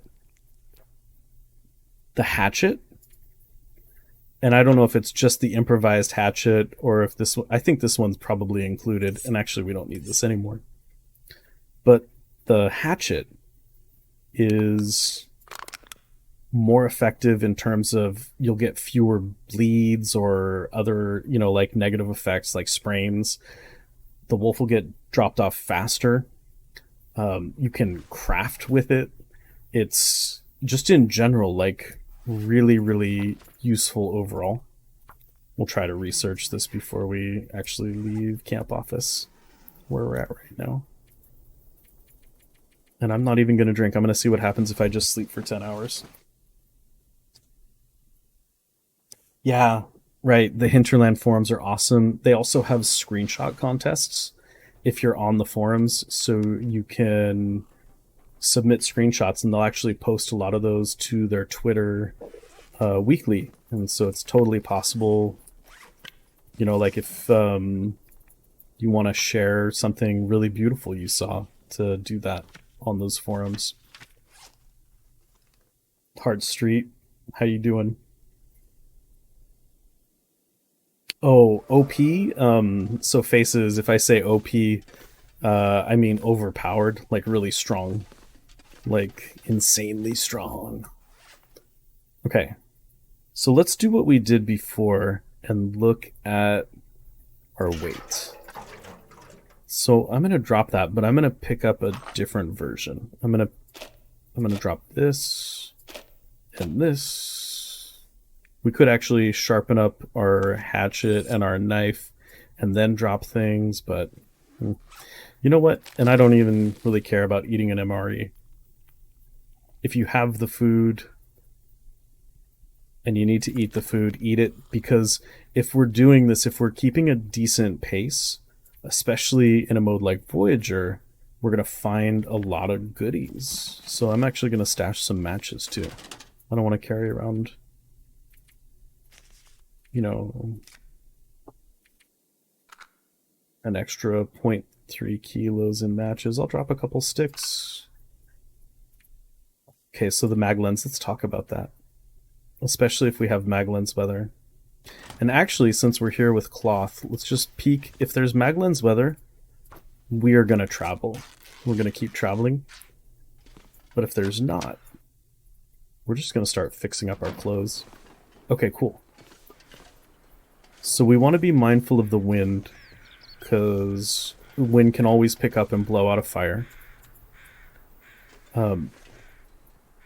It's 4 on PC. If you hit 4, it'll pop up this. But one of the things I keep saying, I haven't said it in a minute, get used to using the wheel. I got almost 200 days into Stalker and like had done a lot of Interloper and not used the wheel to select things like campfires or especially weapons. Imagine a wolf is coming at you and you like go into your inventory, select the gun, and hit use. You don't see where the wolf is going. You know, like, you can't actually do that on the fly as effectively. So what I'm going to do here is switch this over. It's going to start me on the Fire Striker, so the game's kind of a troll. I'm going to switch over to the mag lens. We've got a book. This is 80%. 100% if we use accelerant, but we made these torches before, remember? So I'm just gonna light it. And this is why I always have a Fire Striker as well. If I have a torch out, and check this out, if I drop the Fire Striker, this is gonna be painful for a lot of veteran TLD players. Are you guys ready for the cringe? He's gonna do it. He's gonna do it. Oh yeah, we're gonna put this out immediately, which is even worse. But say like I go to like harvest these rose hips. Oh man, oh, that used a match. So like, look, I think it's off that one. If I try again and oh, I didn't select. Oh, there. Okay, I've got him now. Right? See, everyone in chat is like, oh, why? But if I have this guy and like I accidentally click, it's gonna pop up and say, well, which one do you want? Which is why the Fire Striker, even if you have like a 3% Fire Striker, don't use it. Like, just keep it in your inventory so that you get this context window. But actually, we don't want to use... We don't even need to use that. We're just trying to make wands and goonies and conky and blades really uncomfortable. Yeah, the mag lens... I thought the mag lens was for reading the notes. So we've got the wheel up. And the mag lens is going to let us not use a match. And so there's a limited number of matches in the game. The Interloper file that I've been playing has been really go, go, go. I do a lot of shenanigans and I travel a lot. And so that burns a lot of matches. There are a lot of days where you can't wait for a nice sunny day. For instance, okay, so this has been made. As long as there's 10 minutes on the fire, I can just take a torch, which I'm going to do. And now I have a torch. It's not a great torch. It's, as far as I know, total RNG, whether or not you're going to get a good torch when you pull one off of the fire. But we just got a free fire, and hopefully we'll see some wolves, and so we can show you why the torch is really nice. The torch gives you, I think, 2 degrees? I don't think it's 3 degrees, right? I think it's 2 degrees temp bonus. I could be wrong. But it gives you a temp bonus, so you know, we have the warmth bonus of it's 3 degrees centigrade. Thanks, Street. So that's nice. It also means, like, if it gets foggy, we have a fire, so we don't have to use a match to boil some water or cook some meat or anything like that. What's really neat if we have these torches, I don't know, Conky, it could be.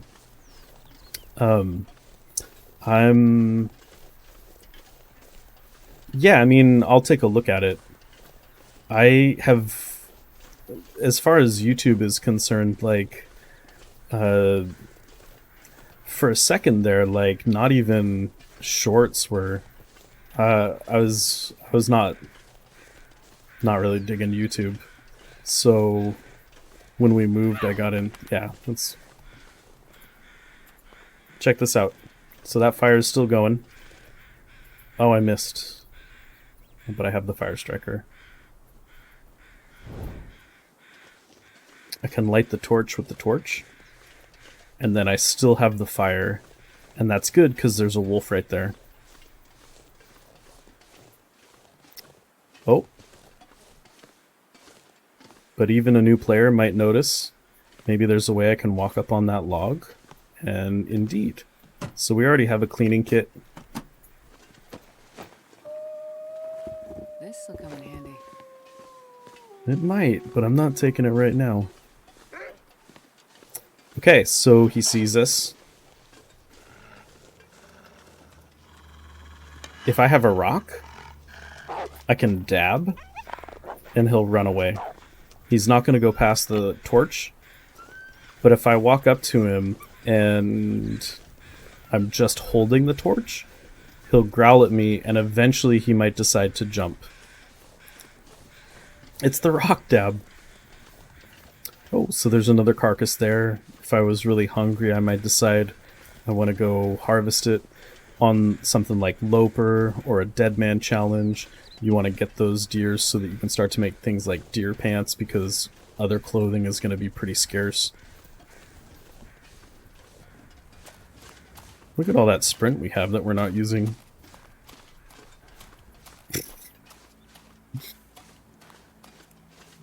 Especially if it's really cold and you're at risk of starting to freeze. Look at, oh, this sprint is amazing. Yeah, sprinting at them. Or I noticed there's one place in the prison where you can, there's a few places you can drop down off of Blackrock Prison and onto the ground. But there was one where I definitely scared, I think if the animals could, if I'm going to just be a little gross, if they could defecate, I think that wolf would have, he seemed really surprised to see me just come out of thin air. Serves him right, though, for a change. Astra just popping out of nowhere. So yeah, once again, I'm going to enjoy the beauty. If you don't have tools and these guys are frozen, you might not be able to peek, but, you know, this guy's got some meat on it. I think we'll keep the torch going. You know, actually, nah, let's... What can we display on a struggle? Let's try to get around a wolf without actually using any of our fancy tools.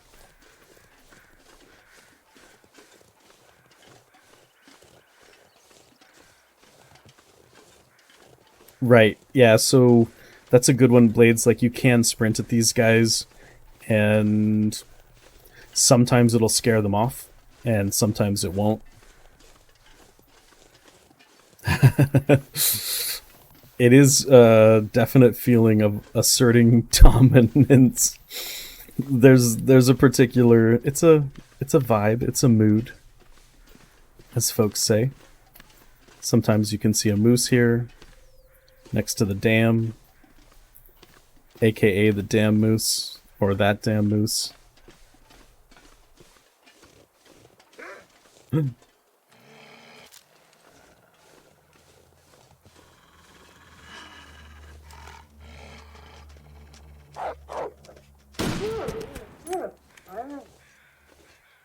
Haven't done that in a while. kind of feels bad, and I think it's the mark of a really good game that it can evoke feelings of struggle, but also sympathy. You know, especially if you are, say, an animal lover. Oh, more coffee. That's awesome. Sardines. Let's go ahead and eat them. So this is 37% sardines. Didn't make us sick, but it's one of those foods that definitely has the potential to. Let's go ahead and have some tomato soup as well, since we have a can opener.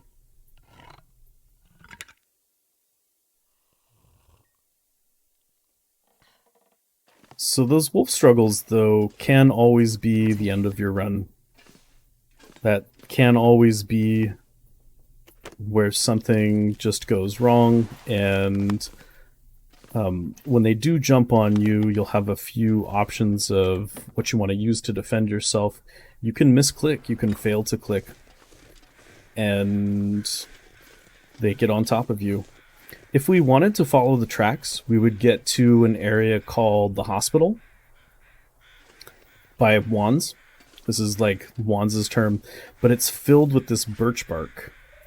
So actually, we can prepare some birch bark, and when we go to make coffee, this is something that we can craft as a tea that will warm us up, but also give us between 5 and 6% health recovery.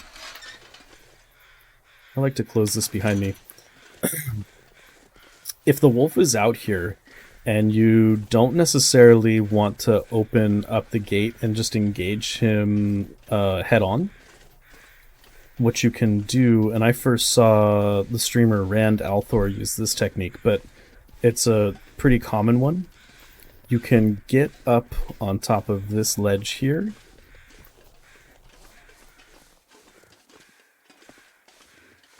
and then do what's called goating. You emulate the majestic goat. Goat down here, and then if you want, you know, if you don't see him when you're up here, you can go down along the side, or you can hop on top of this, and then line up a decent shot, or try to handle him in a way that doesn't put you at direct risk. Let's go check in here, because sometimes you can get a coat, and we don't have one.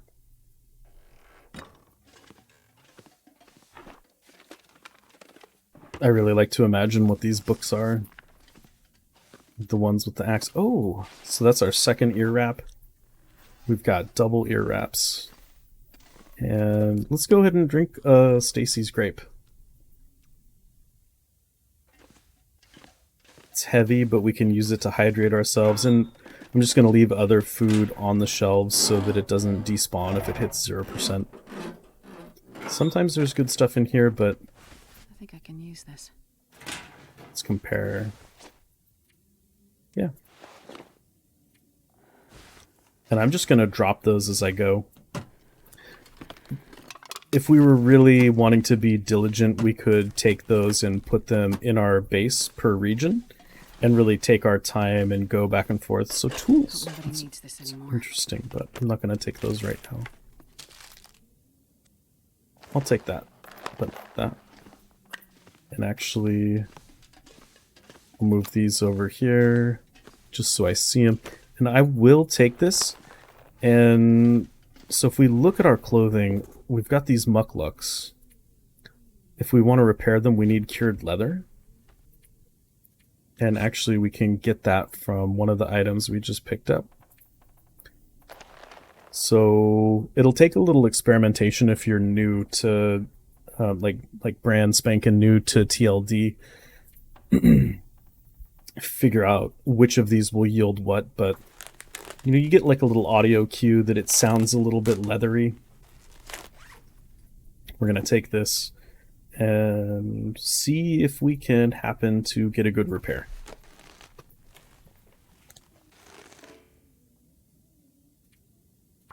Try again. Alright. And now an easy way, yeah, if we have just the clothing menu open, we can just scan over. Sounds like it's getting windy. I'm just gonna repair our balaclava because it's a pretty high quality item. Well, this If stuff will you come in handy. miss something like a first aid kit, try not to get too down on yourself. Now it's windy, but we already went through this gate, so we know that we can go through again. The truck could have interesting stuff in it, especially on Voyager, you know, if you don't have tools yet.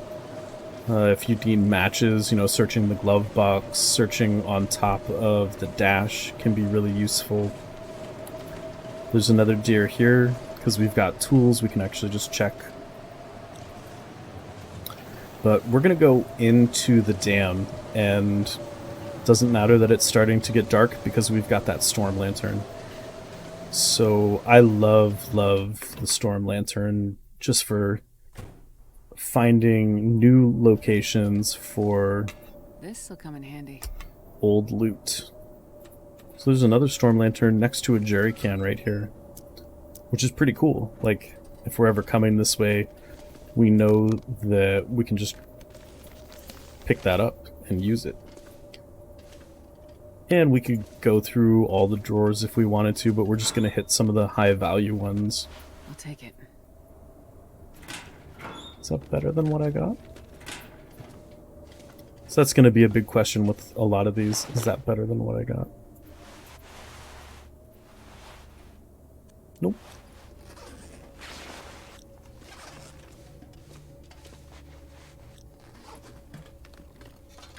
We've got some pretty decent tools, but actually, pry bars wear down sort of fast. Well, maybe not in this mode. I'm going to leave it on the ground and actually use this decorating technique. Just right-click it to move it. And yeah, I'm not going to go too ham in picking up everything, but we'll just take a peek on the ground. We'll check the safe, even though this is famously tragic safe to loot. Maybe on Voyager it'll be a little different. Let's just like peek at what's on the ground up here. We might find a few more pieces of ammunition for our gun. There's some water. Oh, that reminds me, we're gonna go check one of our favorites, which is the toilets. Before you find matches, Hope nobody needs this you anymore. might need water. And you don't have to boil all the water. Water in toilets is going to be potable. It's not going to be great. I'm just going to leave those in there. We've got 3 pairs of ear wraps on us. We're going to drop a pair of ear wraps, actually. And just peek. This is all RNG and searching these drawers, so we could miss out on something like a nice Canada-themed cotton toque. We could miss out on some other good loot, but we're just going to keep moving, actually. And I'm going to sprint.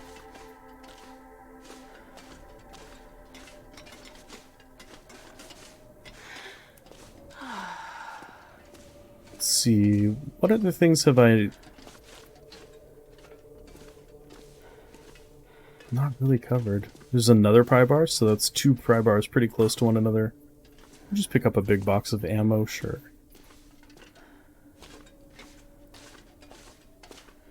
And then in here... And I love the illumination of the storm lantern. Yeah, more stuff we could loot. A flare. Let's check this tragic safe.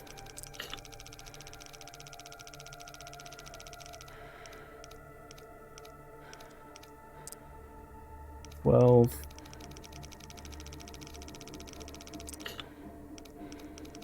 $12.27.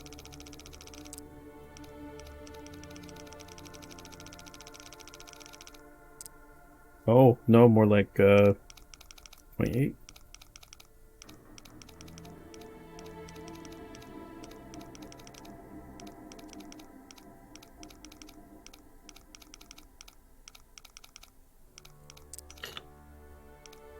$12, 20, 12, 13.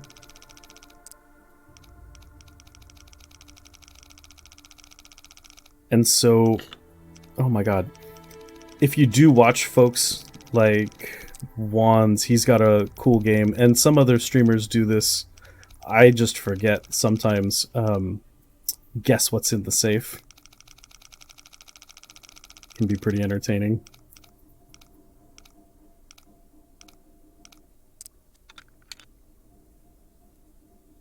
I don't know if anyone has thoughts on what this could be.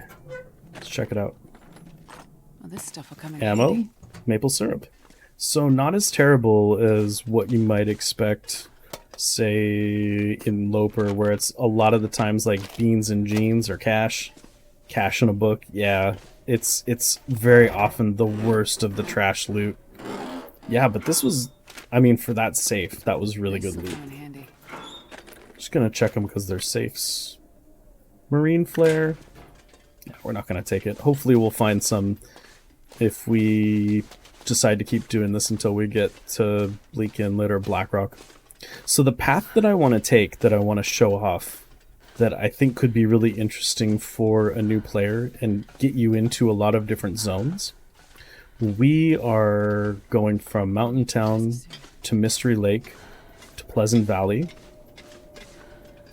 And it could be interesting to do another one that's like a coastal highway start. But we're going to go from PV up to Timberwolf. So we're going to go up Timberwolf Mountain. I'll take it. And then we're going to go from Timberwolf Mountain to Ash Canyon. And then, I know this is a little bit bold for a new player, but we're going to hopefully take some paths that will get new players some experience going up to the gold mine, and then up to the summit, and then into Blackrock, which I think is really nice. Like, one of the things that ends a lot of Interloper runs and runs in general is wolf attacks, and so I know that not everyone really prizes the vest, but the vest definitely has its uses, so we'll go in and show how to get through Blackrock. And then, if this is something I'm still doing at that point, we'll think about looping into Muskeg and Bleak Inlet and talking about some of why that's interesting, and maybe back through the basin. I think I can use this. 36% torch. It's usually 100% torch. So we could have looped around outside to do some of this. This is nice. This, I think, is an upgrade. It's not, but if we repair it, it will be. And I want it. I want it. And I'm going to drop these guys. And in the middle of nowhere, I'm going to drop a ear wrap. Which I definitely don't recommend. I recommend doing the base building. But we're going through and kind of showing the paths. This is a little bit of a dead end. When we get in here, we're actually gonna have to retrace some of our steps. But I'm just peeking at what's on the shelves. There's a cooking pot there if we didn't already have to. There's another flare.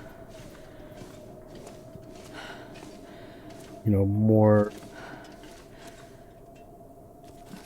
reading materials. What am I seeing there? Oh, it's the door.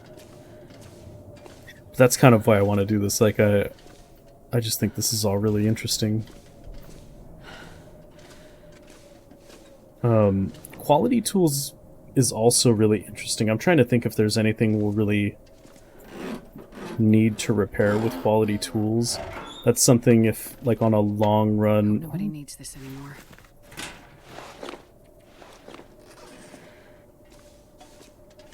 Hello, old-fashioned parka. On a long run, especially on Interloper, you're going to want quality tools to make arrows faster. I wonder if I can drop any of this Oh, gear. wow. Okay, so I think a lot of our weight... Well, the parka is some of it. But we need to drop a few things. And we're going to do that up here at the next workbench. Hey, what's up, Crossy? Welcome in. So we're playing... I'm gonna go punch this mountain into space. Enley, thanks for the follow. We are playing on Voyager difficulty, but I have a lot of I guess a lot of experience at Loper. I have a 500 almost 600 day Interloper run, and so I'm trying to show some different things that we can do to apply some of those skills. One of those is going to be weight management. I'm just going to eat a crummy energy bar, get it out of the inventory. I'll drop some of these things here, so we don't really need the rose hips. Oh my gosh, I can't believe this is... We're also doing a lot of things that are probably making Interloper players really cringe.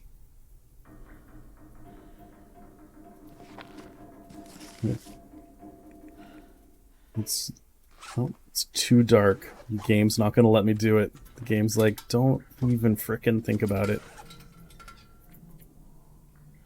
Let's gas up this lantern. No. Shoot. Right on, Crossy.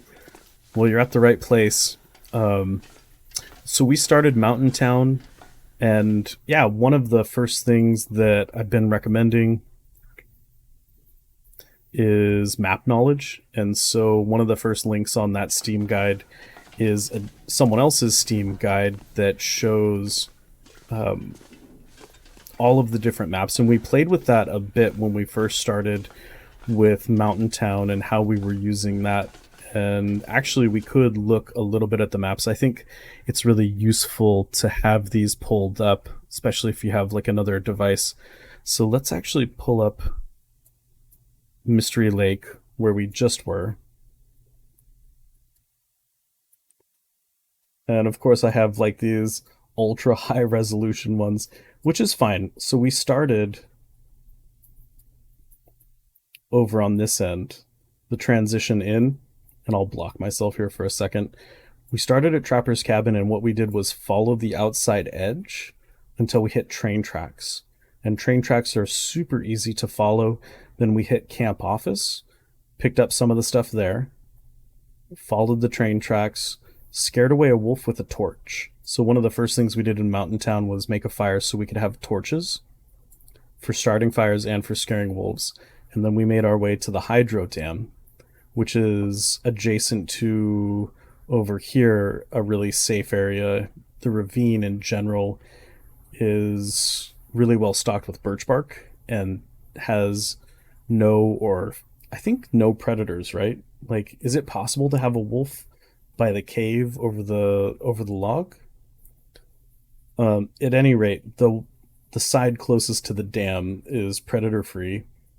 So we could have gone and explored that, but we've just gone into the dam and we're heading into Pleasant Valley. And then we'll do a summit that should be... Well, I think we'll summit second. I think we'll actually go from PV into Timberwolf Mountain by way of the plane crash. And I think I'm really curious of what everyone's input will be with so many really tenured players here. I'm curious what people will think about the path that I plan to take to go from the PV mine exit to the farmhouse. I think it's going to be interesting because it's going to follow the wall and follow the roads. So as a new player, like following roads, following power lines, tracks, and the edges of the map are going to be really good ways to start to learn the map. And then from there, you can branch out a little bit and I think do some more interesting things.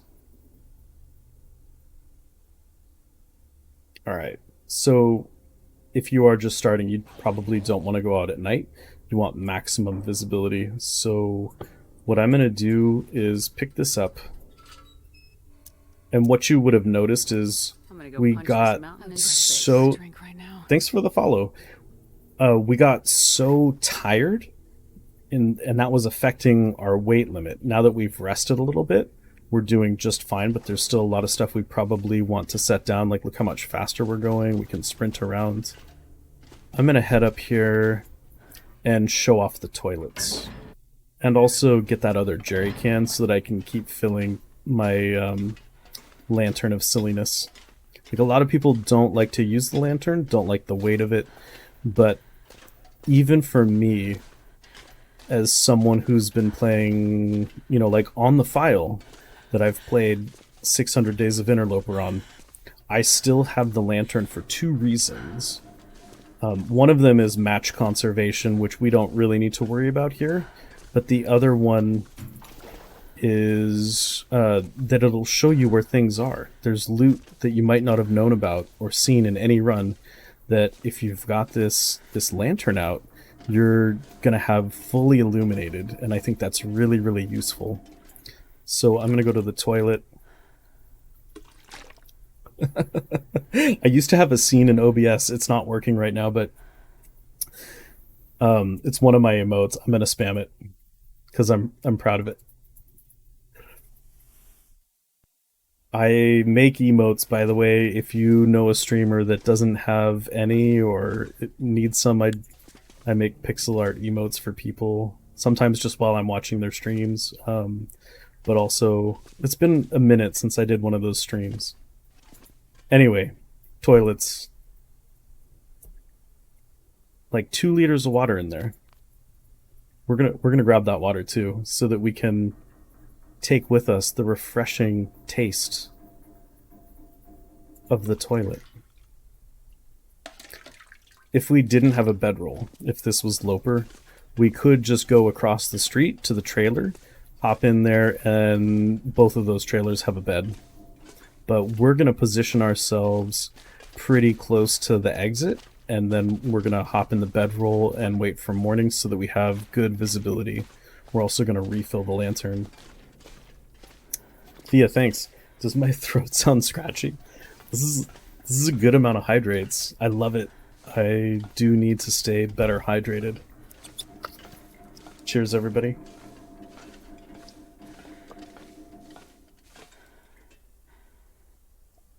So we haven't explored this upper area. I'm gonna pretend like I am pretending like I don't know about some of these things, so I'm going with the loot that I would have if I missed some of them. But if you go up those stairs there, which we can see because of the lantern, it's actually cool. The screen's going to freeze while I take a screenshot, because that seemed cool to me. There can be sometimes, like on Loper, there's a guaranteed flare somewhere up there or under the stairs, which is useful. Thanks. Yeah, the toilet water hydrate. Well, yeah, that's where I get my water. Hey Cal, how you doing? We're being a little silly today. I don't know if it's silly. It's just something that seemed like fun, and I got to use the gun, so I'm really happy. I'm gonna refuel that. Sounds a lot like... No, never mind. Let's see if we can place the bedroll, and we're just gonna sleep a bit.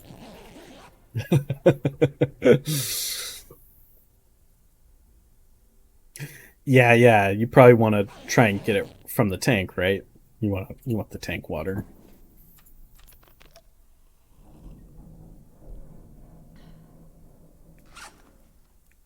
So while it's daylight, I'm going to do this. I'm just reading books. It's a little bit silly, but it'll also take us past noon, and after noon is when we're going to have the best temperatures. So at noon it starts to increase in temp. At midnight it starts to decrease in temp. This is useful if you're reading books. You can look and see research already completed. And now it's in, like the firewood area. Oh, we haven't actually done full research on the cooking one. I just didn't see it. We'll take this one with us, because 5 whole hours is a lot. And I'm just going to have another MRE. Living large. Yeah, if it was the end times, That would be, I think, legit. And that's what Astrid is drinking right now, so let's go see what the temp is like outside. Ah, perfect. So it's pretty windy. 12 wind chill might not blow out our torch right away. But it has the potential to. But still, we have 2 mag lenses on us. We'll drop one of those in Pleasant Valley. We could go down a little bit. There could be wolves here.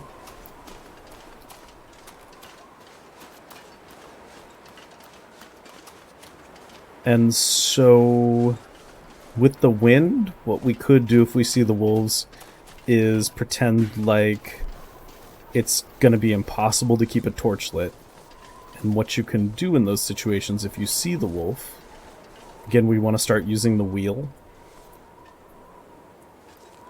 And yeah, I went a really long time, even into Interloper, without using the wheel. And start to get familiar with, you know, what's where a torch or a lantern or a match is here, but also the flares. So we can actually have the flare out. And what's kind of neat, unlike torches, if you don't have the fire striker, if you click, you get a little grace period before it actually lights the flare. But maybe because this is Voyager, I don't see the wolves. For anyone who might have missed it earlier, if you don't have fire starting 3, the cattail head operates just like a tinder plug, and the cattail stock never goes bad. It's always 100%, it won't give you food poisoning, and it's a really great calorie to weight ratio. There's a cave up here that in Loper can sometimes have a bedroll. But I'm curious what other goodies it might have, so I'm just going to pop up here and see. As I just seem to be sprinting everywhere. Wow, okay.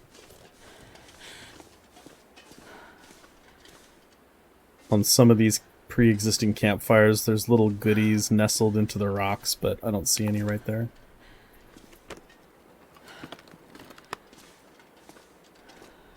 Yeah, Cal.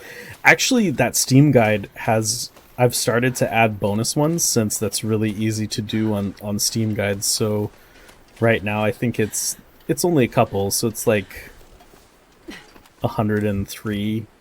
But some of them, like coal, there's a lot of like discussion about coal and how often it respawns and what the temp is. So hopefully useful. That's actually, you can thank Maria for that. I did a stream that was sort of like this, but more geared towards Loper, and she asked me to put it in written format, and so that's gone through a couple different versions over the last few months. 101 an hour.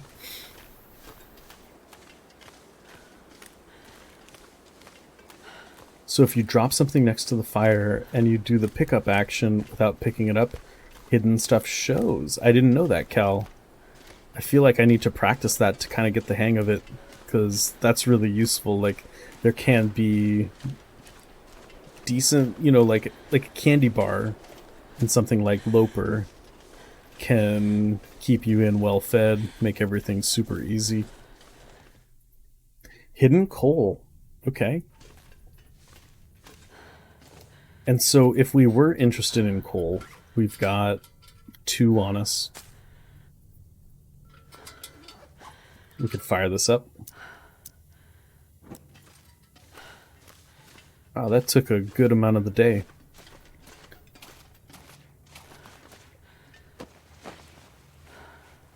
Well, this stuff will come in handy. All right.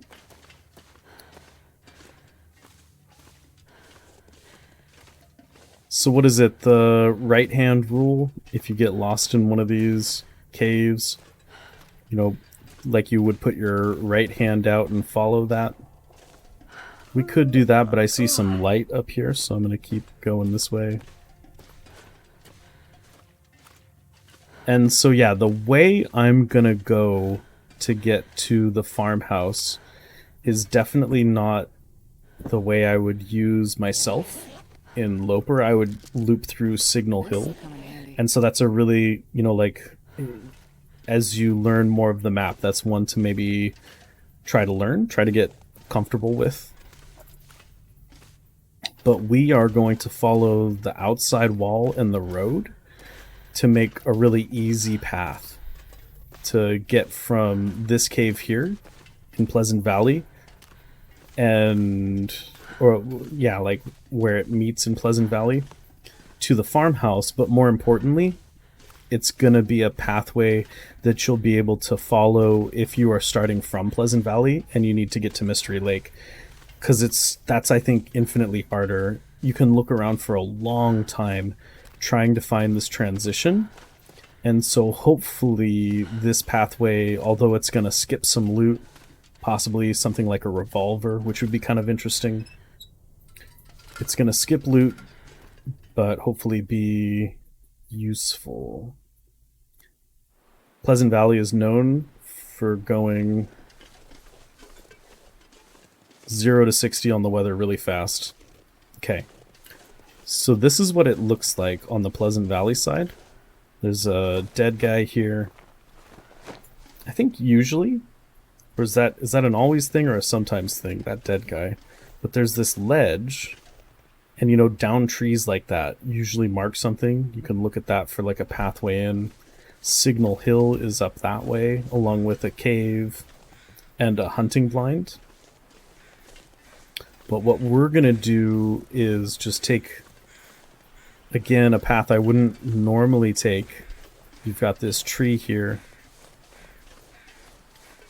and you can just walk right up here and onto that ledge. There's another down tree here. And so this is the view that you should probably keep in mind, because what we're going to do is follow the outside wall. It's not the most efficient way, but if you're coming from this direction, that's pretty memorable, right? Like, that is what the transition looks like going in. And if it feels like I'm kind of hammering on that, like for a new player, when I was a new player, that was really, really tricky for me to figure out. I went up a lot of these different ledges looking for this cave, but it's got, see that tree sticking out, those two trees marking the entrance, those two broken trees. So we're just going to walk around Signal Hill, basically.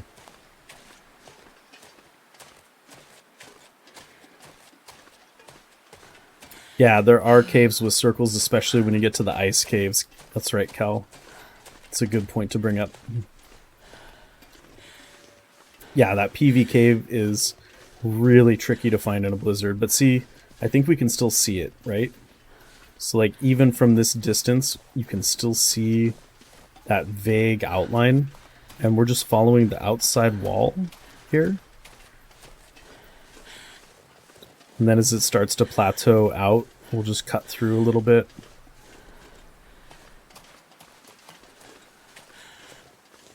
Following the outside wall. There's a cave there, so, be a little bit... I think, is this a bear cave? Is this like a bearness awareness one?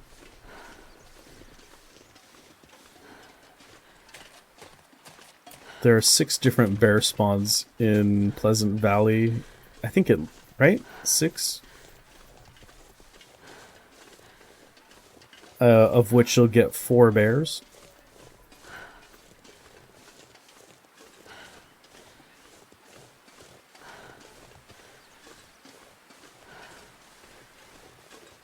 Okay.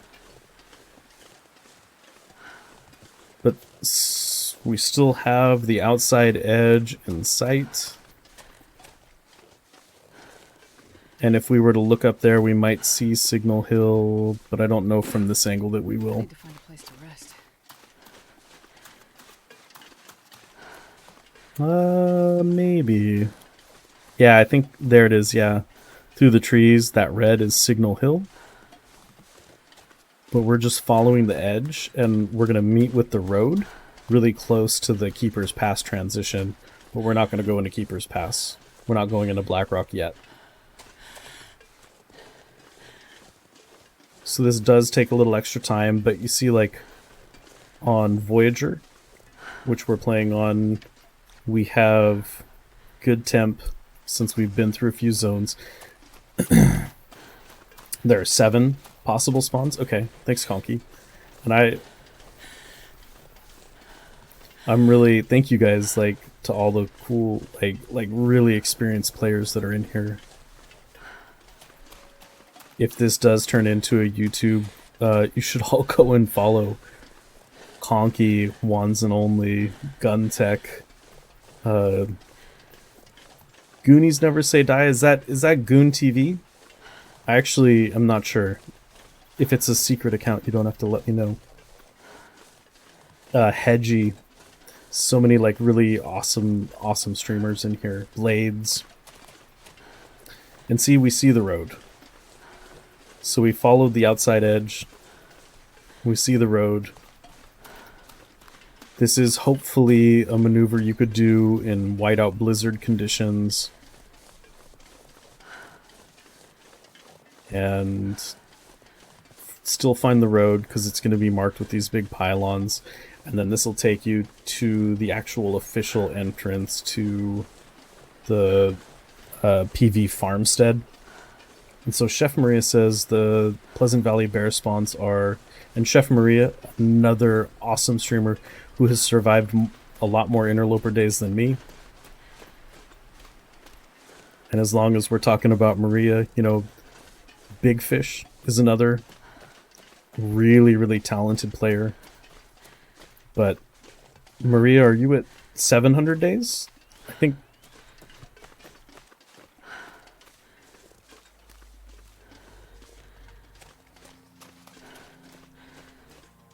Yeah, so, but Maria says, near the Winding River exit and Signal Hill, so where we just were, under Signal Hill, near the farm, yep.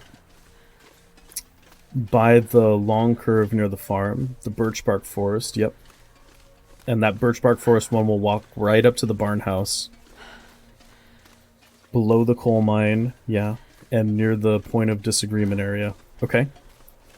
Right, the point of disagreement one has a cave that's...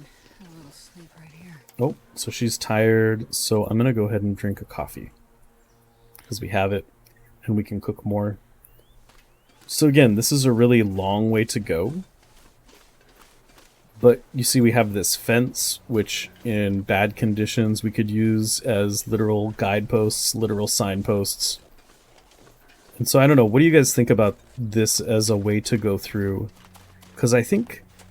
depending on the conditions, it's possible that you can shoot for Signal Hill or the Hunting Blind or Pensive Pond and get turned around pretty easily.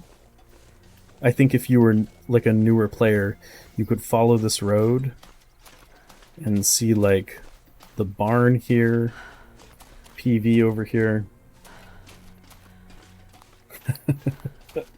That's a little archaic lore that we've got going now too. Conky says Maria's one of 2 people who knows how to find the elusive llama of the long dark, who protects the Ash Canyon Forge. But don't spend too many days looking for the Ash Canyon Forge, if you catch my drift. Gosh, why am I so serious? I haven't slept in so long. I feel like I'm taking this so seriously. Take it. This is not your usual professorial content, I don't think. So we just slugged some coffee, and what's the thing to do after that? Ooh, a hacksaw? We don't need it, but that's cool.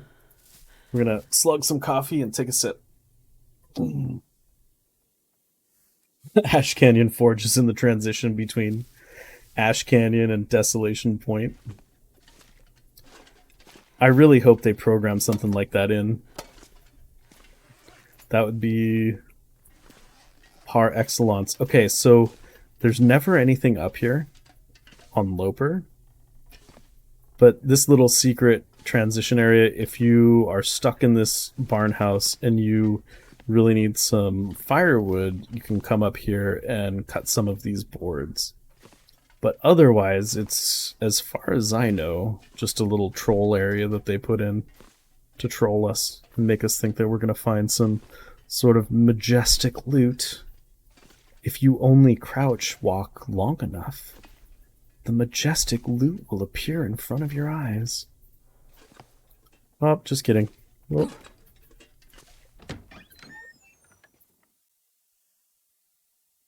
Okay. It's a pretty easy shot from the barn house to the PV farmhouse. Like the barn there. But this is where power lines can be really useful. I actually survived purely by the grace of these power lines once. And we see a bear. So I'm going to show you a really interesting way to hunt this bear. The bear can vary on when he's coming through here, but around dusk and dawn is pretty common. So let's get a little distance on him. A really nice piece of equipment to have here would be the flare pistol. If we had the flare pistol, we could not only potentially shoot and kill the bear in one shot, but he would become frightened. When you shoot the flare pistol, anything in its radius is going to become frightened, and that's extremely, extremely useful when you're hunting the moose, because the flare pistol is one of the only things that's going to help you during a moose attack. So what's really key with that flare pistol then is making sure it's loaded. We don't have that to display kind of what I'm talking about. But yeah, being sure that you have the flare pistol loaded is really, really key, because that's one of the tips. There's actually a funny video on one of my Loper runs. I did not load it. Okay. So if we shoot him before he actually is alerted to us, most likely he's going to run off. We want him to run towards us. Yeah, okay. So he sees us. Good. That's what we want.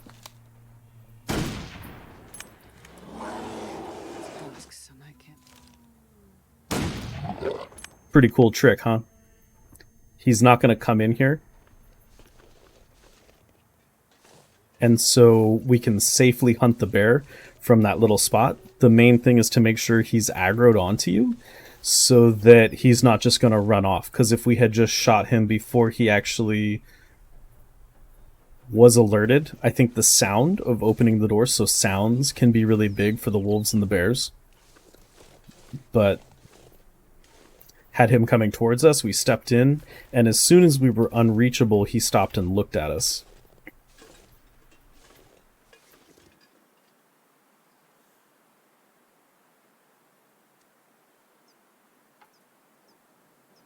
Okay, so we have two options here. I'm gonna show off quartering because there's something really cool. Like when you're harvesting wood, you can't do this. Like nothing else will allow you to do this. But what we're gonna do is a partial quarter, and first we're gonna crouch. Because if a wolf walked up in the 2 hours it takes us to do this, he would potentially catch our scent and come for us. So we're going to quarter. And it looks like it's just going to let us go all the way. But say we needed to stop because it's getting cold. Say we needed to go inside. And we come back.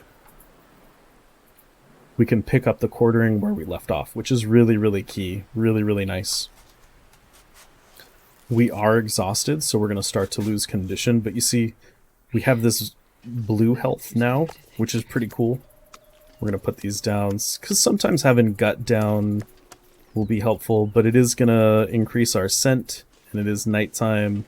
There could be wolves coming for us right now, because we have the scent. So I'm going to step inside, and we're going to use our lantern again. So welcome to the PV farmhouse. This is my very favorite structure. This is my favorite place to be. I really, really like the PV farmhouse. It's an extra can opener, and we're just going to right click to decorate. There's usually a little maple syrup tucked in here. I like sardines that you... If we didn't have this lantern on, we might not see that at all. So I'm going to take the guts and drop them on PC. I'm just hitting 3 to drop a decoy. And if all I have is guts, that's a really fast way to drop all those. So I'm picking up lots of ammo. I might stash some of my ammo because I'm going to keep picking up more ammo. And I could go and take in that bear right now. I'm not going to do it yet. There's a lot that we want to look at, potentially loot here. But for now, it's late. I'm totally exhausted, so I'm losing condition. I am going to go and sit down and ponder whether I replace my big heavy jacket with a ski jacket, which I might do. I might do that. Oh, or I could replace this, which is 0.5 kilos, with this. Let's do that. And then just gonna randomly eat stuff. You can hit H as a default to put away a torch or a lantern that you're holding, which can be kind of nice. Like, they can start to get in the way of things. It is a really good place. Like, and so Street brings up a really, really good point, and that is that when you are going from Stalker or Voyager into Interloper, there are a lot of differences, and we kind of hinted at those early on with talking about what you take with you versus what you leave at a base. But you'll notice that one thing we're doing is just dropping a lot of this stuff as we go. Let's go ahead and eat a little bit more. Let's just have more beef jerky, and then I think if you're fully hydrated, let's just test it. I think if we're fully hydrated, we can just sleep for 12 hours, which is the max. Because I'm used to Loper and NOGOA. NOGOA is even more punishing than Loper. I think it's like 7 hours or so. Okay, so we're totally dehydrated, but we haven't really lost that much condition from it. Everybody, I've been going for 2.5 hours. I'm going to take a really quick bio break, but I'm going to be right back. I'm going to leave you on this BRB screen. But yeah, hearts everyone for hanging. BRB.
That is much better. Okay. Unlike Milton and some other areas, I'm actually gonna fully loot this space. And I'm gonna talk a little bit about curing. Because as a new player, you might wonder, like, okay, well, why do I want to cure this stuff? The bear is interesting. I'm always gonna cure the bear. Not really for the bear coat as much as the bedroll. There's a bedroll that gives you huge temperature boosts. So if the weather is absolutely critical, it's terrible, you can pass time in a bearskin bedroll sometimes and be just fine. You can be recovering your health and living large. Let's see if I missed anything while I was away. Thanks everyone for hanging, and anyone who couldn't, I totally get it. Stim. Okay, we'll talk about the stim as well. But I've put these down to cure. These are going to take... I forget guts. I think bear is bear 12 days, or is it the moose that's 12 days? I think, is the moose 10 days to cure? At any rate, you want to drop those in a base and let them do their thing. You want to drop them on the ground, because if they're in your inventory or in a container, they're not going to be curing.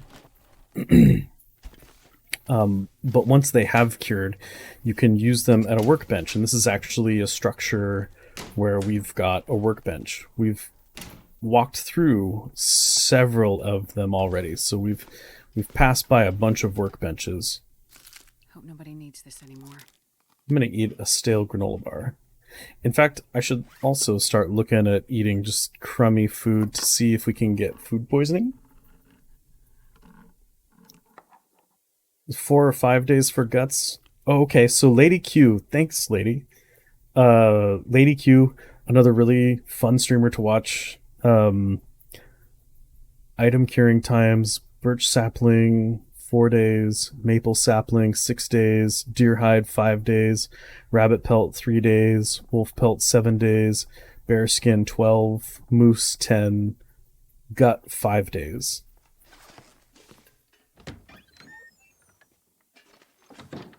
Yeah, thank you, lady. So I'm just gonna sort of peek around the edges here. And let's go ahead and use this. If you've got the lantern, use the lantern. You won't be worrying if you've missed anything in the nooks and crannies. So there's a little reclaimed wood. I'll move this upstairs so that we can use it in the 6-burner stove that's up there. This is guaranteed matches. Sometimes you get another mag lens in here, but that would be really greedy of us because we already have 2. Another skill book.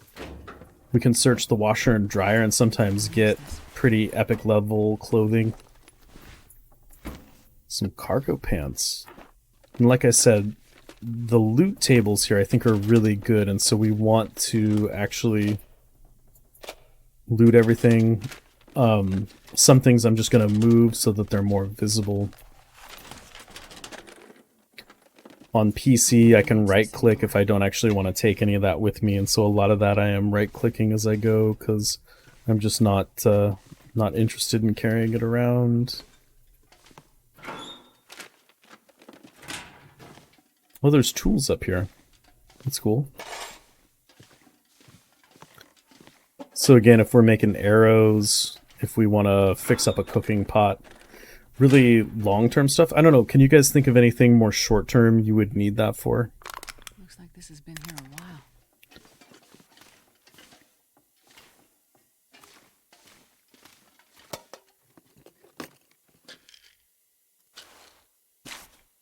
Baking. So Hedgie is baking breakfast cookies with protein powder.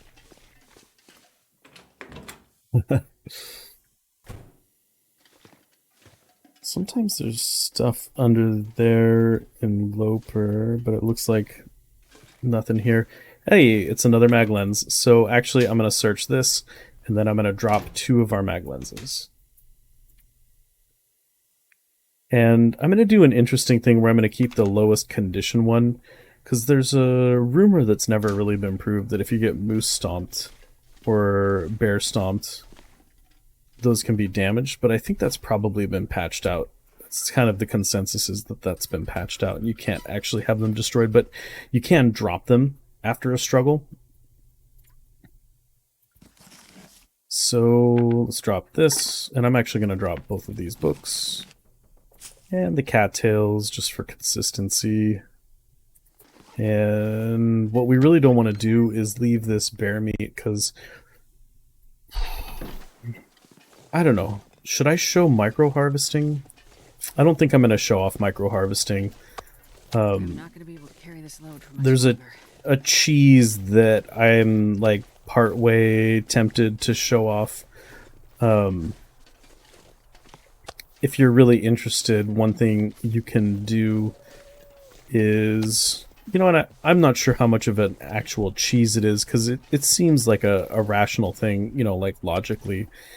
If you wanted to harvest a bunch of small pieces, so we'll just show you can harvest, then I'm hitting the escape key, I'm canceling it, and that gives me a bunch of really teeny pieces of bear meat.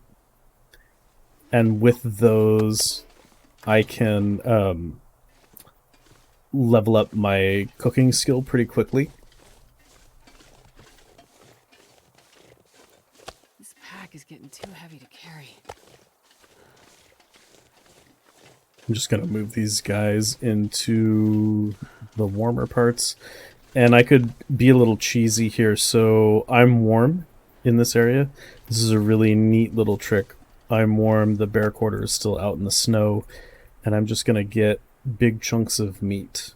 And so one of the reasons for showing off micro-harvesting is to show you pretty concretely, like, look, we have 4 1-kilo chunks of meat on us.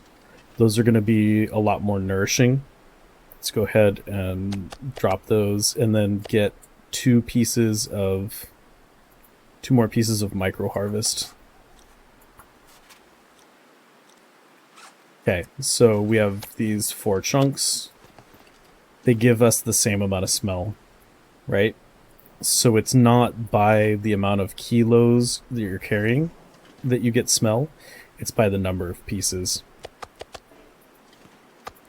I think in this mode too, right, we're not going to get parasite risk from cooked bear meat. So it makes sense to maybe do a little cooking. I could eat a horse.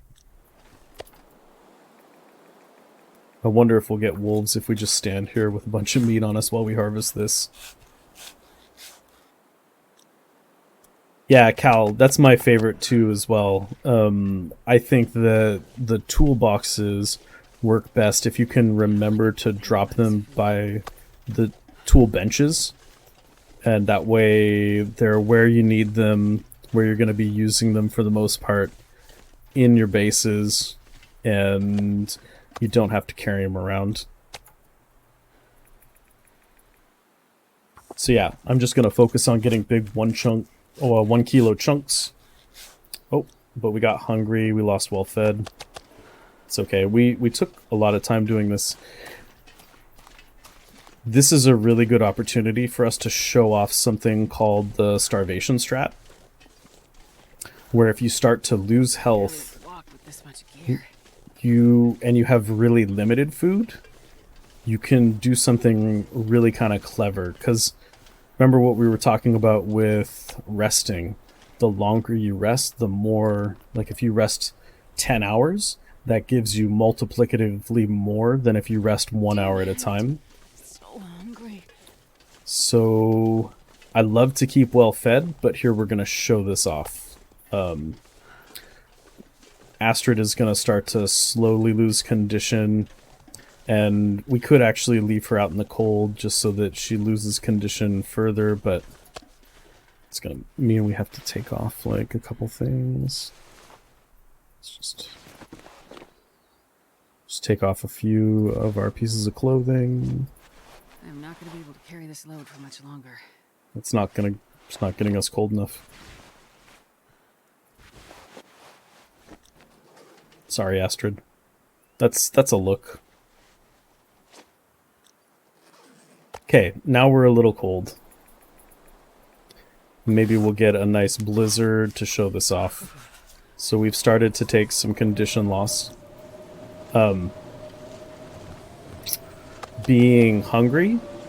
Where's the frostbite risk? On our arms and our legs. Interesting. We're just going to lose a little bit more condition. So cold. Let's go check out this bench over here. But we're also hungry. We're losing condition from that. So let's continue to do so. Sorry, Astrid. Yeah, YOLO party, Astrid the Ninja Turtle. This is a bank robbery gone wrong.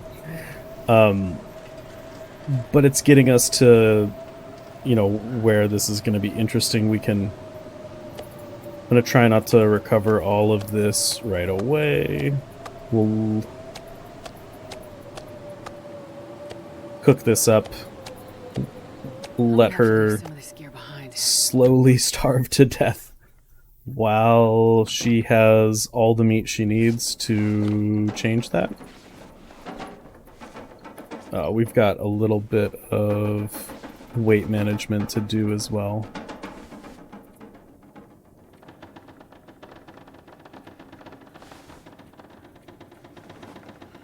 We also haven't gone in and really looted this place up just yet. Oh, we're so heavy.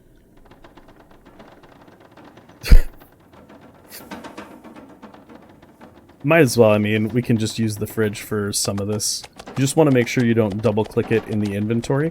So here's an interesting tidbit. If I go in here and through the wheel eat some of this, so let's just drop some more food so it lets us show this off. This is really, really key when you have parasite risk.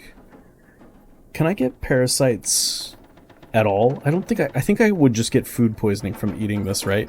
On Voyager. I think I need to be Stalker or above to actually get intestinal parasite risk. But if I go through the wheel... Oh, Doorknob, we're taking a little bit of damage so that we can show off the starvation strat. So just imagine we didn't have any food at all. But speaking of... Yeah, let's go ahead and use the Fire Striker. No. Once again, so... 70% chance of success. If we use our torch.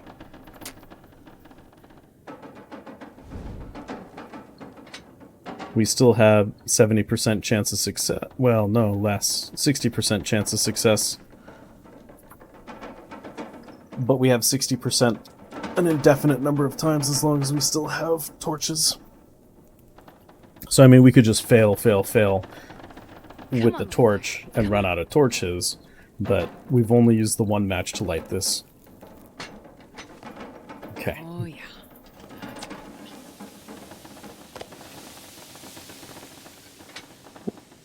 It's not going to last very long. So let's use one of our coals. It's going to give us a pretty good amount of heat.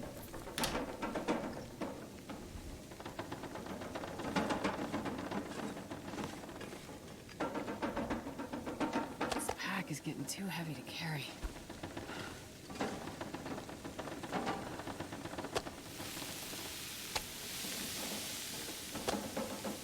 What's really interesting is if you are cooking these up and you are right on the edge of cooking 5 on, say, like a Loper save,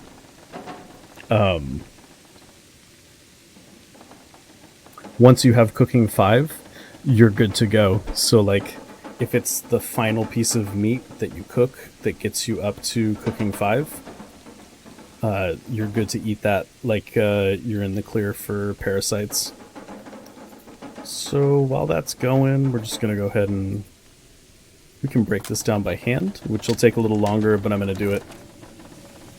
We healed our frostbite risk.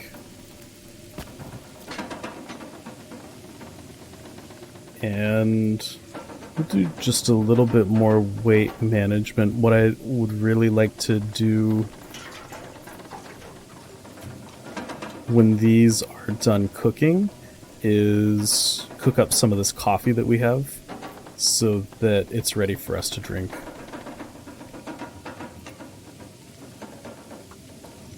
We'll refuel this with our lantern oil. And so the gun is heavy.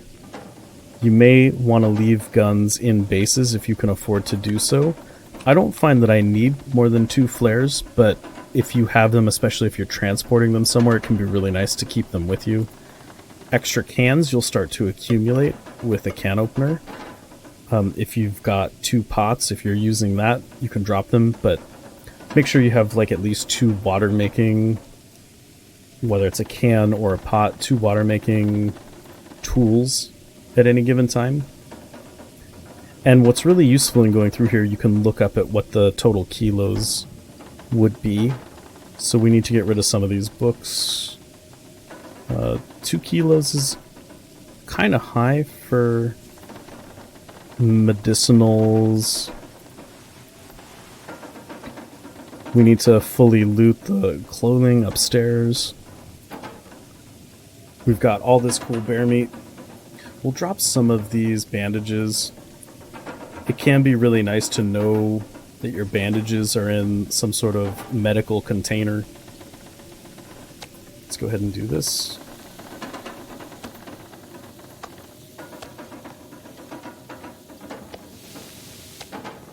So our bear meat is all cooked. I'm just gonna right click to put it. Oh, whoops. I'm not sure I can carry much more.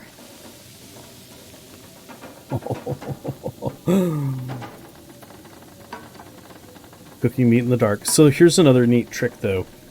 If you are in the dark and there's a stove in the room, like this is really nice in a small structure like the angler's cabin in Ash Canyon where you can get really lost. Equipping the pot by the wheel gives you these bright red highlights that tell you where that is. Pretty neat. So let's make 1 birch. We'll start with our lowest condition coffee because cooking it'll give it a little bit more oomph. And I'm going to put my last stick in there so that we can definitely do that.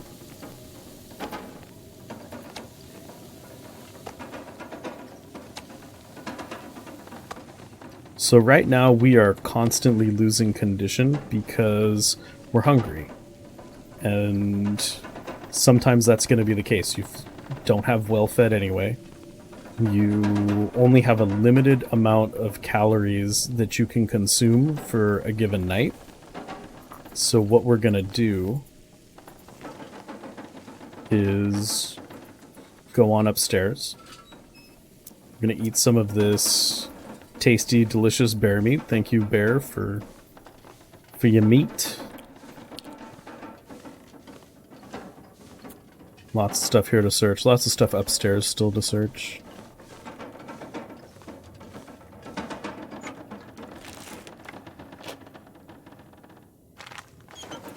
Some things I'll take just to, you know, consolidate them, to move them to a central location. Right now I'm just dropping stuff because I'm not decorating, but definitely, like, if you're feeling the decoration, take your time. Make everything look the way you want by just right-clicking it around.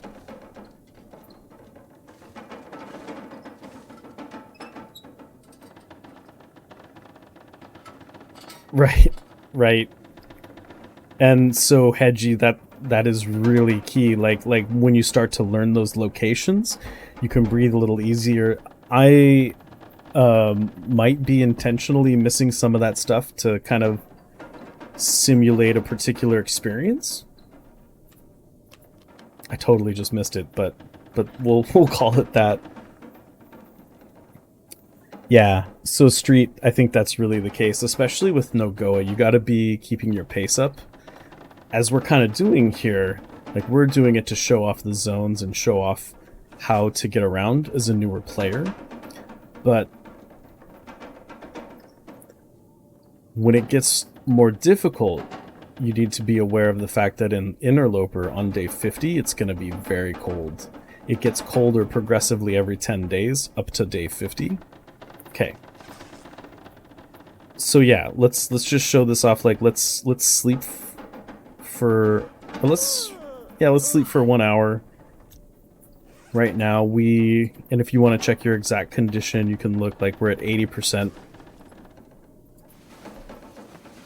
Hey, what's up, Leaf?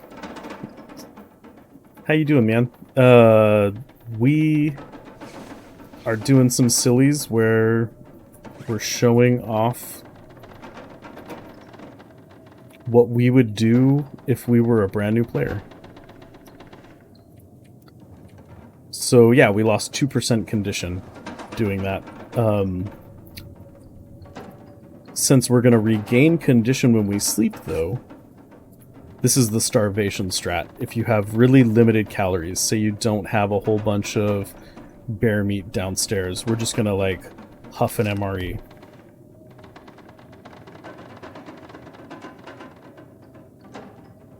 Oh, sorry about the sinus infection, Sword.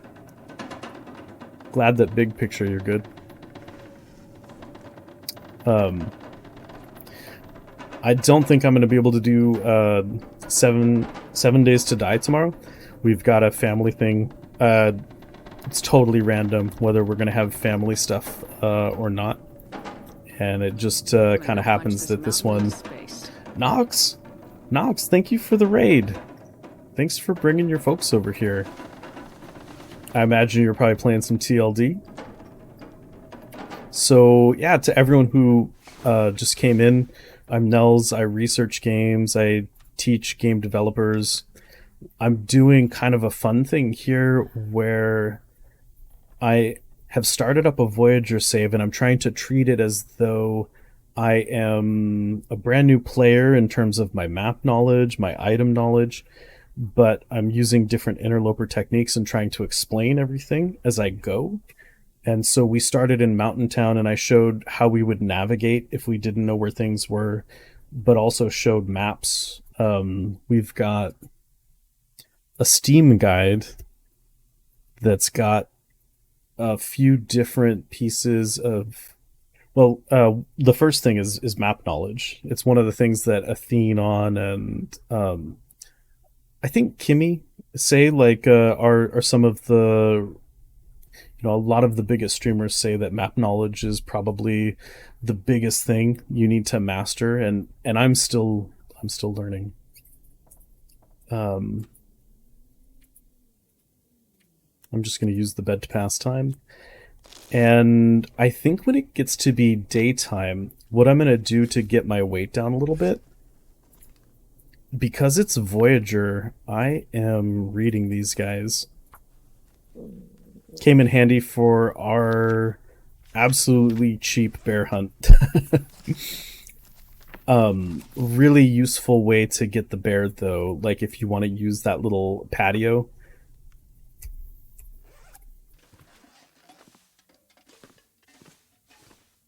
I could eat anything right Oh, now. thanks for shouting out, everyone. Hedgie. Thank you, Hedgie. Hey, what's up, LD? How you doing?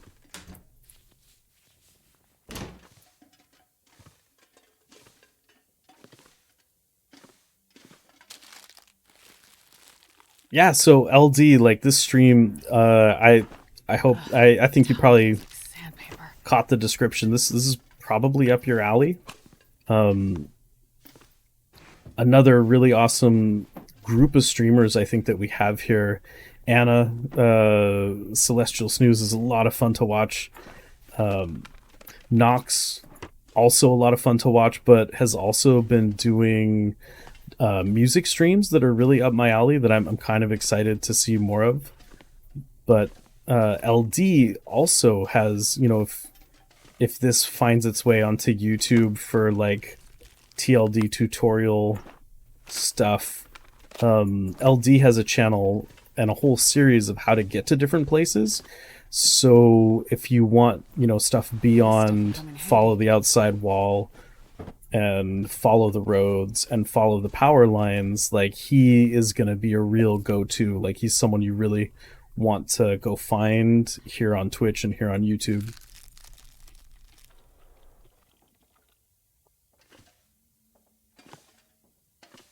All right, I think that's all the looting I'm going to do here. So we're actually going to go from Pleasant Valley up to Timberwolf Mountain by way of the plane crash. There's a lot of stuff intentionally we're skipping and we're not looting. Lady Q, thanks for the gift to Nox. Oh, we already took that water. And we didn't boil any more when we were cooking these bear steaks. But I think on Voyager, if it's cooked, we're good. We're not going to get parasite risk. On Stalker, unless you have cooking 5, eating this bear meat is going to give you risk of getting some worms.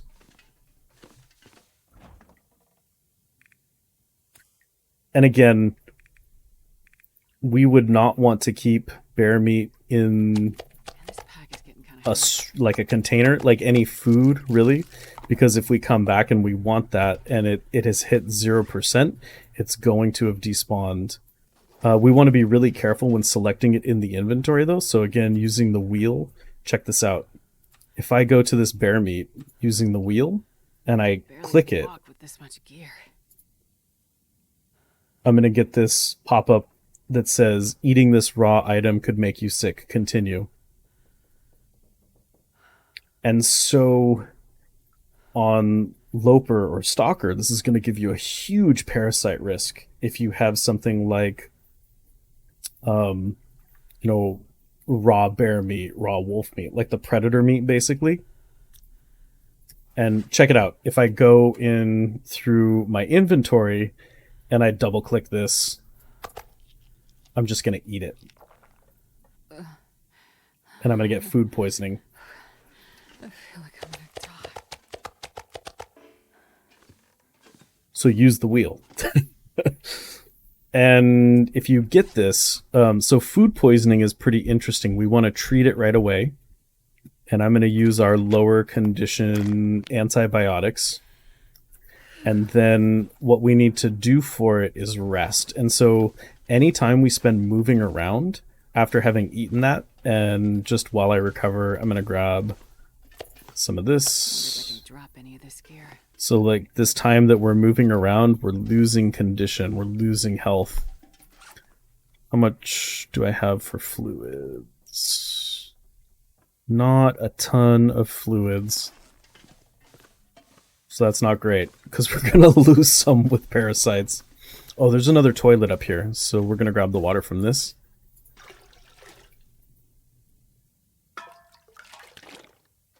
Yeah, if this had been a different difficulty mode, right now we'd have a 75% chance of contracting intestinal parasites, but we want to rest, basically. So once this has happened, like, watch, so we're at, let's see, 84%.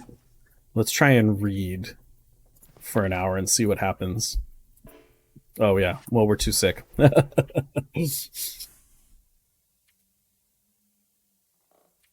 So we're going to need to rest for 10 hours.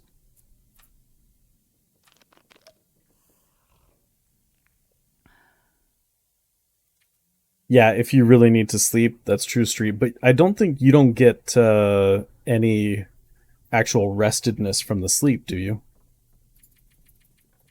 If you are using that technique of food poisoning to make yourself sleep on Loper. Okay, so we healed the food poisoning. Basically, if you're eating low-condition food, you want to have antibiotics or reishi mushrooms, and you want to be close to a bed because there's a possibility that you're going to get that. This can also happen when you, like Gordon Ramsay says, have the raw next to the cooked. Brad, thanks for the follow. If you've got the raw next to the cooked, especially if you're eating meat in the dark, you want to make sure. Yeah, just be careful, you know, when you're having meat that could potentially be raw. Okay, so it's the middle of the night again. And we are fully rested.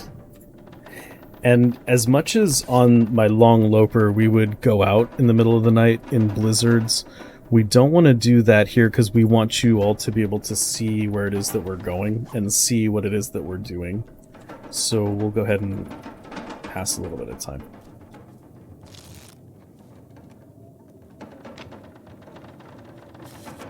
Yeah. Party Will did have the parasites, and they almost killed him on day 150. What happens with intestinal parasites is you start to build up cumulative exhaustion, so your wakefulness bar starts to get that red outline, starts to accumulate some unreclaimable space. Like, it's hard to describe what that looks like visually, but basically the bar starts to fill up red and you are unable to get up to 100% restedness. Coupled with recovering from that, you start to want to be indoors a little bit more. You can get cabin fever really easily, and then if you have cabin fever plus parasites at the tail end there, it's really, really dangerous. Okay, so I'm going to look at anything else I can drop here. And so far we haven't done a ton of boiling water, we've just been drinking toilet water. You can survive on toilet water. Delicious, delicious toilet water. This'll come in handy. Yeah, I'm going to take that and that. Oh wow, that's actually really nice. There's salty crackers and more coffee, but I'm going to stash some of this, including some of my coffee, because I just have so much. It's just the difficulty level that we have tons of this stuff. I actually want to take all that syrup. I don't want to take the beans. That's really heavy.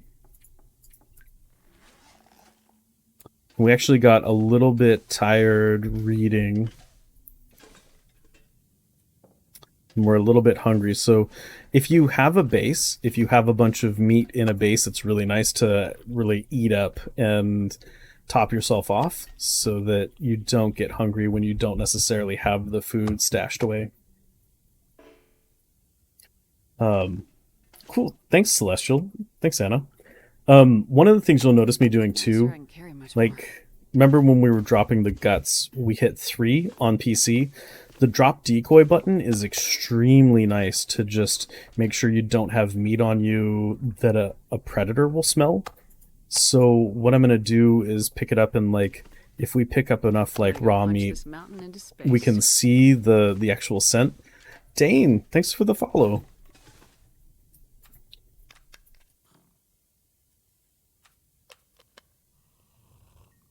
Rob, what's up, man? My guy.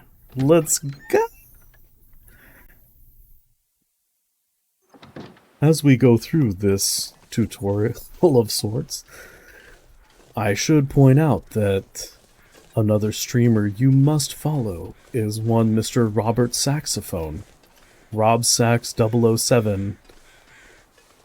Not just for the TLD content, but just the streamer himself. The TLD content is good too, though. Okay, so what are we doing here? For a new player, you know, we want to look at roads, we want to look at power lines, we want to have these really, really obvious landmarks. The landmark that we're going to use to travel further into Timberwolf Mountain, which is technically getting into more advanced space. Like, Timberwolf Mountain is a trickier space to go, but hopefully having gone through Mountain Town, having gone through Mystery Lake, and now Pleasant Valley, we have some accumulated goodies like coffee and decent clothes that'll help us get through that. I'm good, we put all our clothes back on. I know, right, Rob? Look at these babies. Dude, I hope you're doing good, man. It's really good to see you. That I'm seeing you, does that mean we could expect some saxophonic content at some point? Yeah, man, we've been missing you too. So the landmark that I have elected to follow is this river. I walk down to this river. We'll pass underneath this bridge. And we're going to follow this up to a burned down house. So, rivers, power lines, roads, and the edge of a zone. So this is how we got here and how we were trying to highlight a good way to find that Pleasant Valley transition again if you're coming from the other direction. This goes on for a little ways. And it's relatively safe, though we will come into some potential wolf areas. The wind chill is -18, which means even if we wanted to light a torch, it could get blown out pretty quickly.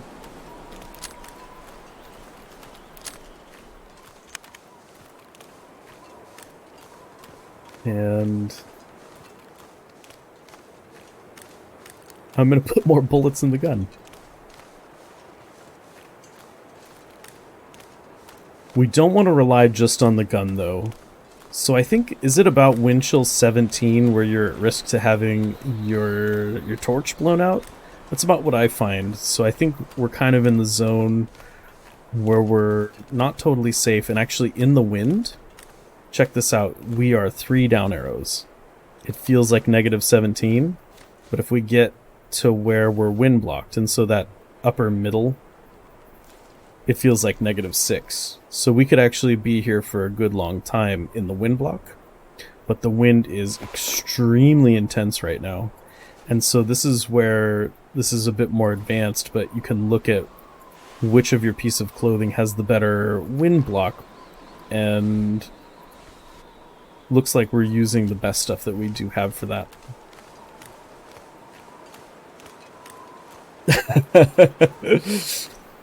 Yeah, lady.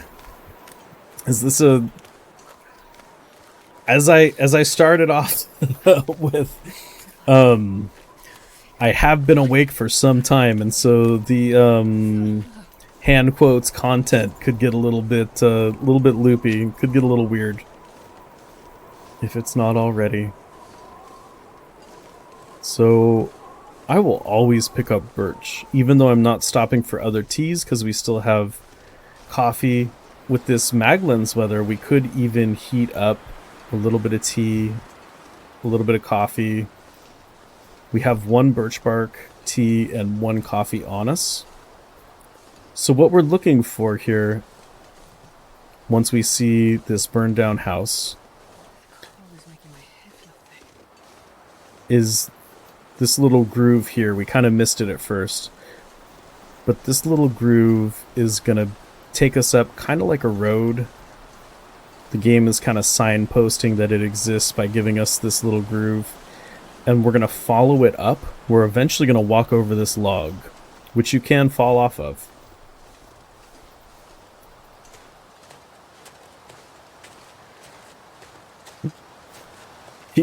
He said for no personal edification.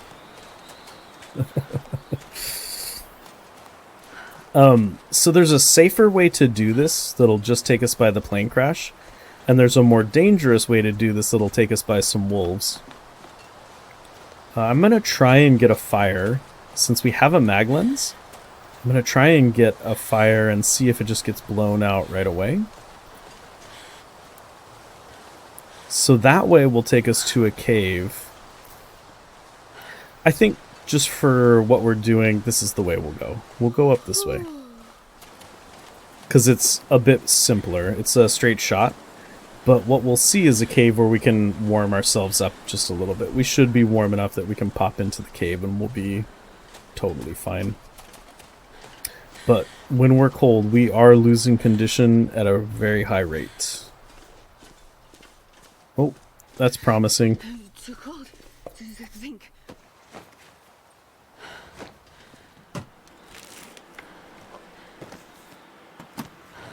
I don't really need this loot.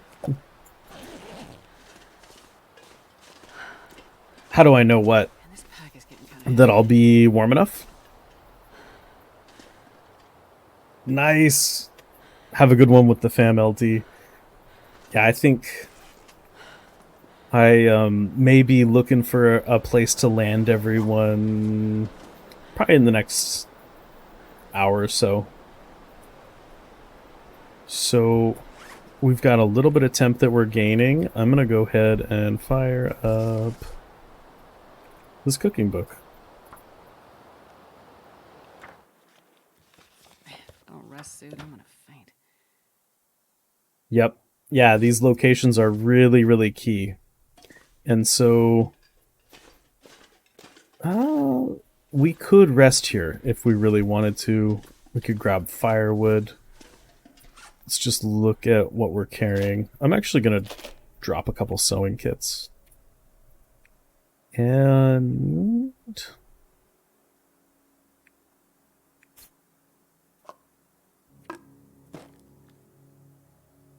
man, do I want to drop power bars? That almost seems bonkers, right? We are carrying some higher weight gear, like the disinfectant. Is the same ratio of weight to disinfecting for a wound as Old Man's Beard Lichen, which you craft. But you can take Old Man's Beard Lichen with you piecemeal. If this were Loper, we'd see those saplings and think like, awesome, that's a lot of bows that we can craft if we get those down. However, I'm not gonna mess with bows for this tutorial. I don't think I'm gonna work on crafting any of those. This is a place we want to be a little bit bear aware. But it's also a place where we can get a ton of really high quality clothes. So we want to just search each of these suitcases. This will come in handy. And I'm only going to take some of the stuff that feels pretty vital. The flare shell could be really nice if we find a flare gun before too long. Flares, again, you know, we talked about this when we saw the bear, but it's something you can shoot at any wildlife to kill it. Oh, nice. It also startles, and so it's one of the, I think it's the only way to really get a moose off your back if there's a moose who's coming at you pretty hard. I wonder if I can drop any of this gear.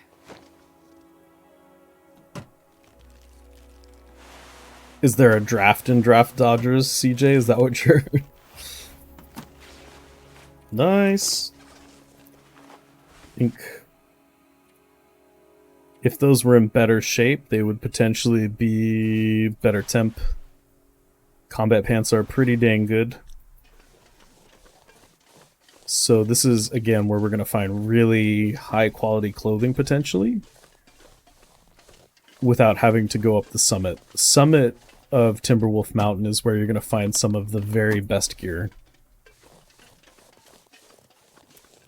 But Ash Canyon is where you're going to find some unique gear. So we want to go there for the crampons, which are going to make the climb to the summit a lot easier. I think I can use this.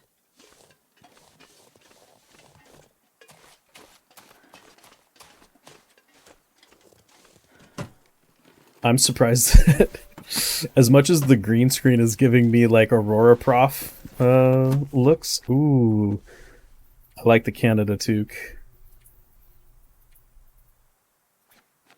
It's not as nice as our balaclava at the moment, but I just like the way it looks better. And we're warm enough. So I'm going to ditch the balaclava. Don't nobody needs this anymore.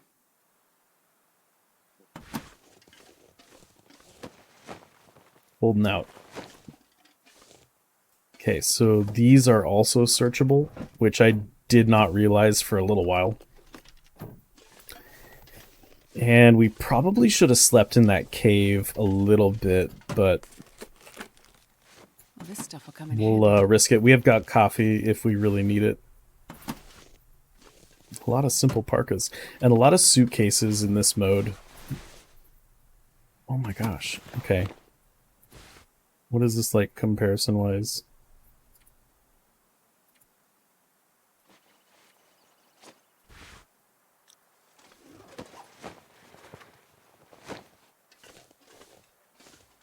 I thought I heard a bear for a second.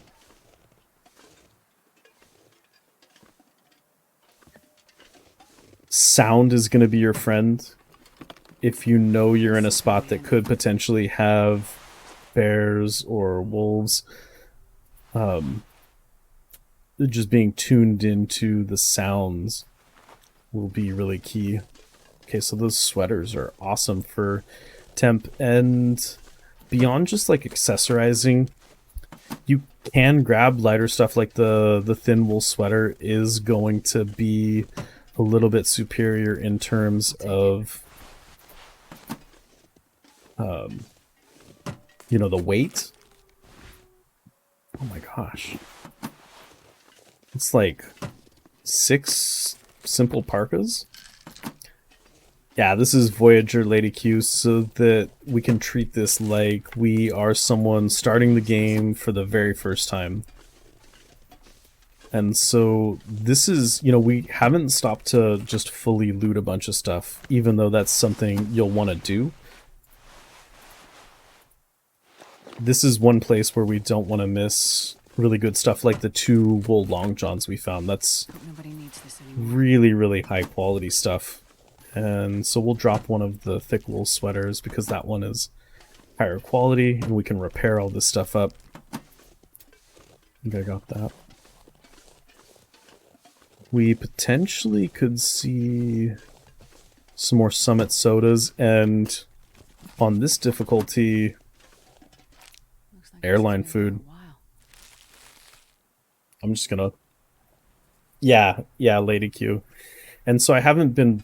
Yeah, like I didn't fully loot Milton, even though that would have put us into just a crazy strong position. So you see there's airline food all over the place here.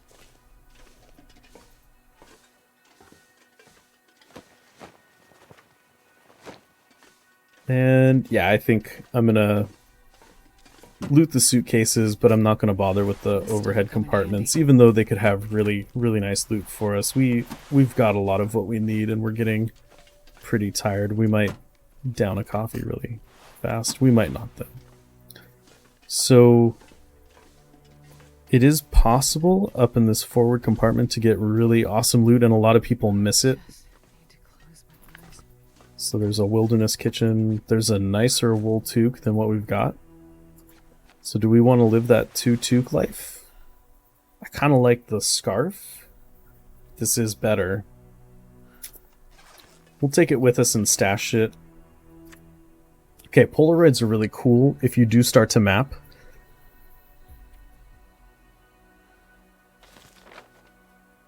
They'll give you these little spots that, when mapped, will reveal much, much more than they normally would in terms of what's on your map.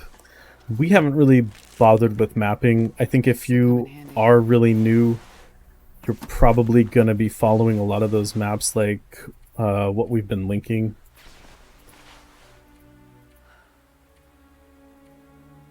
Alright, so let's actually...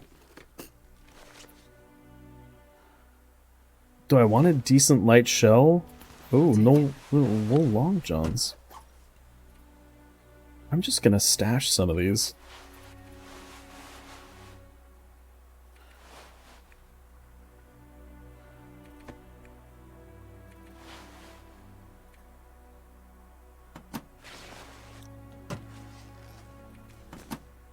Whoa. 20 kilos in one of those suitcases. I never noticed that before.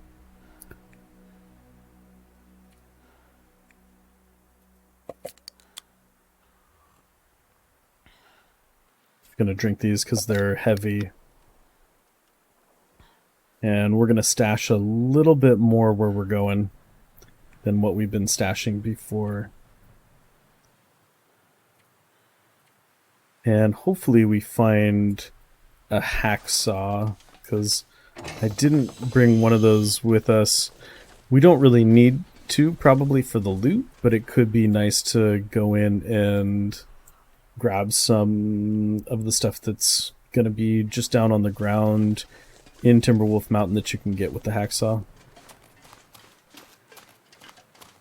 And this is definitely wolf country. Down right here. I thought I'd never wake up again. If we really wanted to speed run, like, yeah, you know, I don't want to wait for it. I did abandon a few hacksaws, actually. We saw quite a few. If you ever need to outrun a wolf or a moose, you can use the... So let's talk about the emergency stim. The emergency stim is your panic button. It gives you 15 health immediately, so if you are bleeding out, you have 1% health, you can pop this, and it will immediately give you enough health that you can bandage yourself and possibly get away from a really bad situation.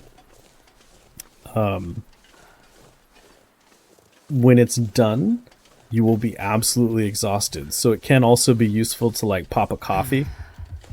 I don't want to wait. So we are just going to slam that. And yeah, Ocelot in the house.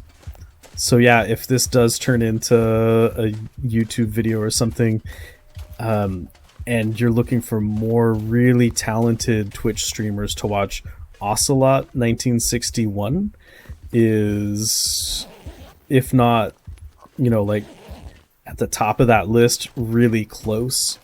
Has won, I think, which tournament was it that, God, I'm getting my tournaments mixed up.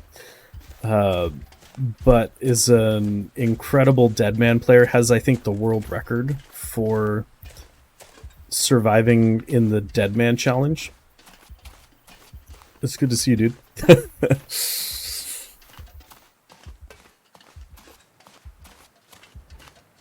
Apparently me being sleepy means, like, the hard mode brain is turned on. I'm so tired. I gotta lay down right here. Alright, so we're tired again. So much food. So normally this would seem pretty bad, like we might want to start a fire there and warm up and sleep outside in what might be known as the YOLO sleep, but no. Up above this ruined house and near the rope is this hatch. And so getting from the plane wreck to here can be a little tricky, but you'll know you're on the right track if you see that hunting blind. And if you follow the wall from the plane up towards this direction, like if you follow that little hill, you will come to that hunting blind, and then you just follow the wall a little further to get to the climb up. And let's get a nice long sleep going. And so we are really close now to the transition to Timberwolf Mountain.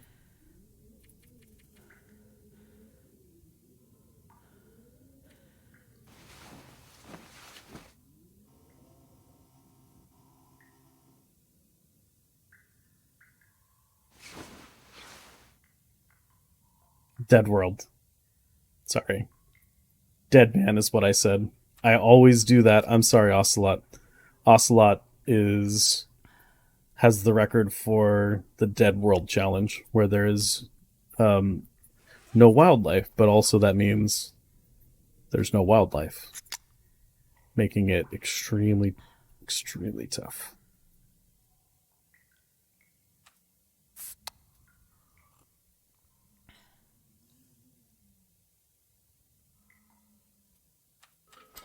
Yeah, that's probably my cue that it's good that I'm thinking about.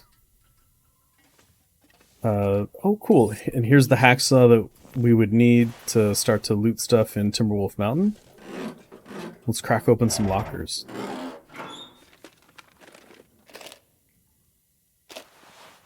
Yeah, no worries, dude.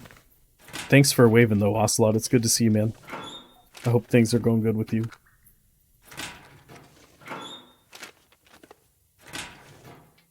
Alright, I'm gonna hit this, and... Man, there's a lot we could read. I don't want to drop food items in there. But let's go ahead and pop that in, and that, and that. And repair that if we can.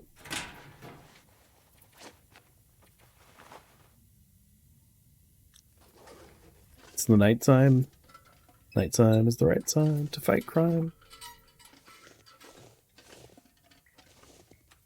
Okay, so in the dark, once you've turned off your lantern, you can use the bedroll again to just get a sense of where everything is. And find, hopefully, the bed.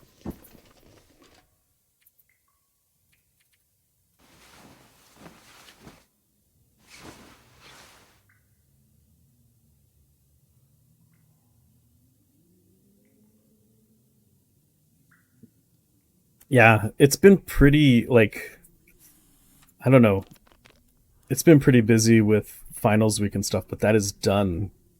And for some reason, now that that's done, I'm having a hard time sleeping. Maybe, like, I need to decompress or something. It's good. Maybe, I hope it'll make for good content, but not if I'm constantly mixing up, like, Dead Man and Dead World and... in general being loopy prof. Do that and drop. We need to lose a little weight because we need to go up a climb. So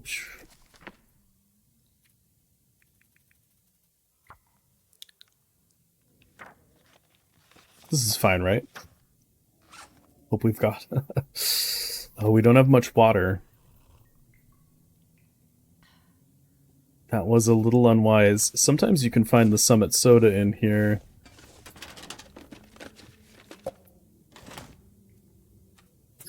I feel like maybe I summoned that soda into being. I conjured it with my mind. That was pretty funny, though.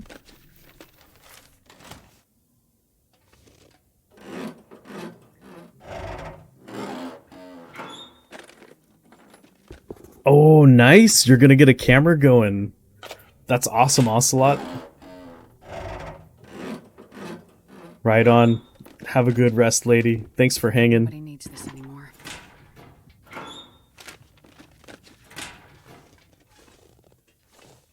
Alright.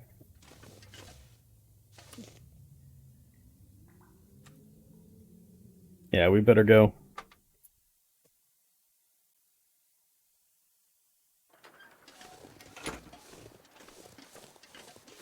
We're a little cold. So let's see. I guess... Oh, we're almost done with that, though.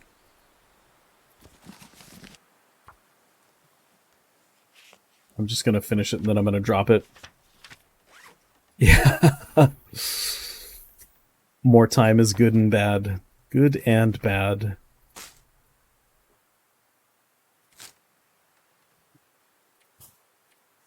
We're carrying so many matches and so many ear wraps. Let's drop. Let's just do a little bit more inventory.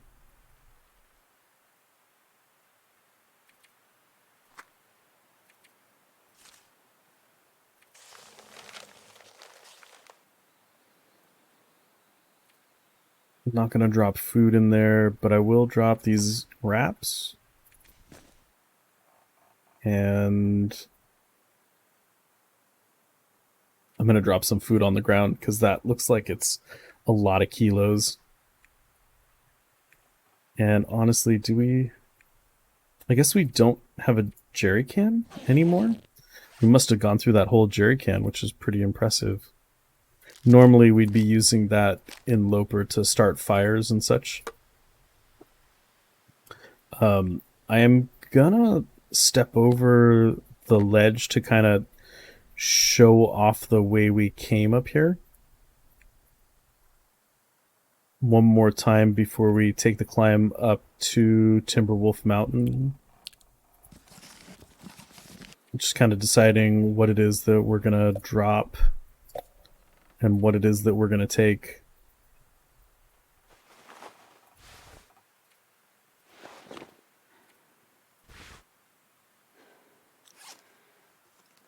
Oh, we're so close. So one stick ought to do it. So it's still relatively clear, but you can see this is the upper edge of the map.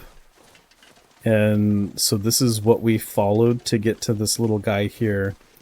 From PV, we took the river up, which is, I think, not as easy to follow as, say, a road or power lines or the edge of the map.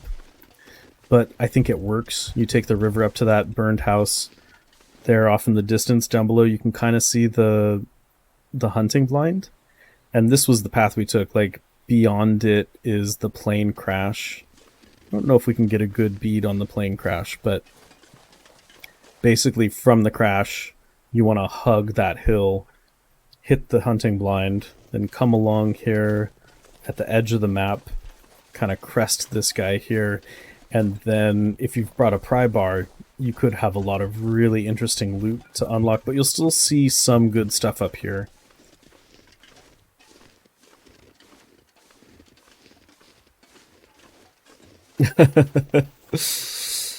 Thanks, Street. Right? I agree. And I don't know, it was one of those that just seemed like I am honestly I thought I was going to be doing this stream to myself. Like, not even kidding. Even though I think it is so legit to play the way you want to play, if you want to play Pilgrim and you don't want to have wildlife struggles, that's just like not on your agenda, I think it's really important to legitimize that and not gatekeep, you know? Like, if you want that challenge of Loper, I think that, I mean, I like that. That's, I like the challenge of NOGOA. I like the challenge paired with a game that's really deep and really neat and pretty like this. But at the same time, I think being able to get into the experience is really important. And I think a few more high-level techniques, you know, like how to find your way around a map, where the maps are, and just in general how to stay alive, can make it a little bit more fun. Because I was saying this in Wanz's channel earlier. He was talking about some things that he saw when he was starting out, and like, I got a hatchet, and I remember like walking around a tree for like 5 minutes, like, okay, how do I chop off a part of this tree? I've got a hatchet.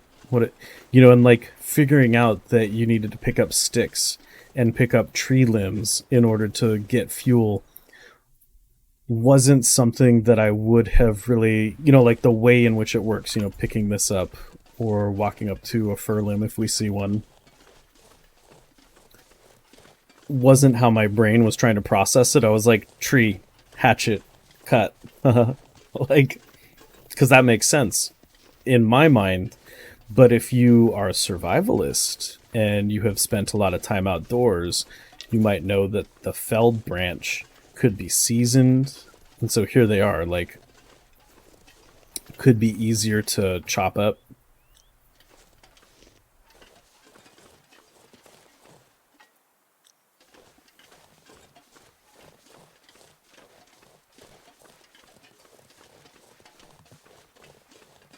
Yeah, definitely Street. Kimiota is someone that we've mentioned a few times, and actually he was streaming earlier today.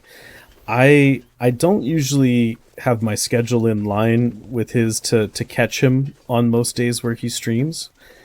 It's usually, you know, kind of in the wee hours of the morning until early in the morning, and I'm just not that's not usually when I'm watching TLD. Sometimes late and sometimes kind of early. And so sometimes I do catch, you know, like Kimmy, and I think Blades is in that time bracket where I used to get to catch Blades all the time, but our schedules have moved a little bit and I don't see him as often.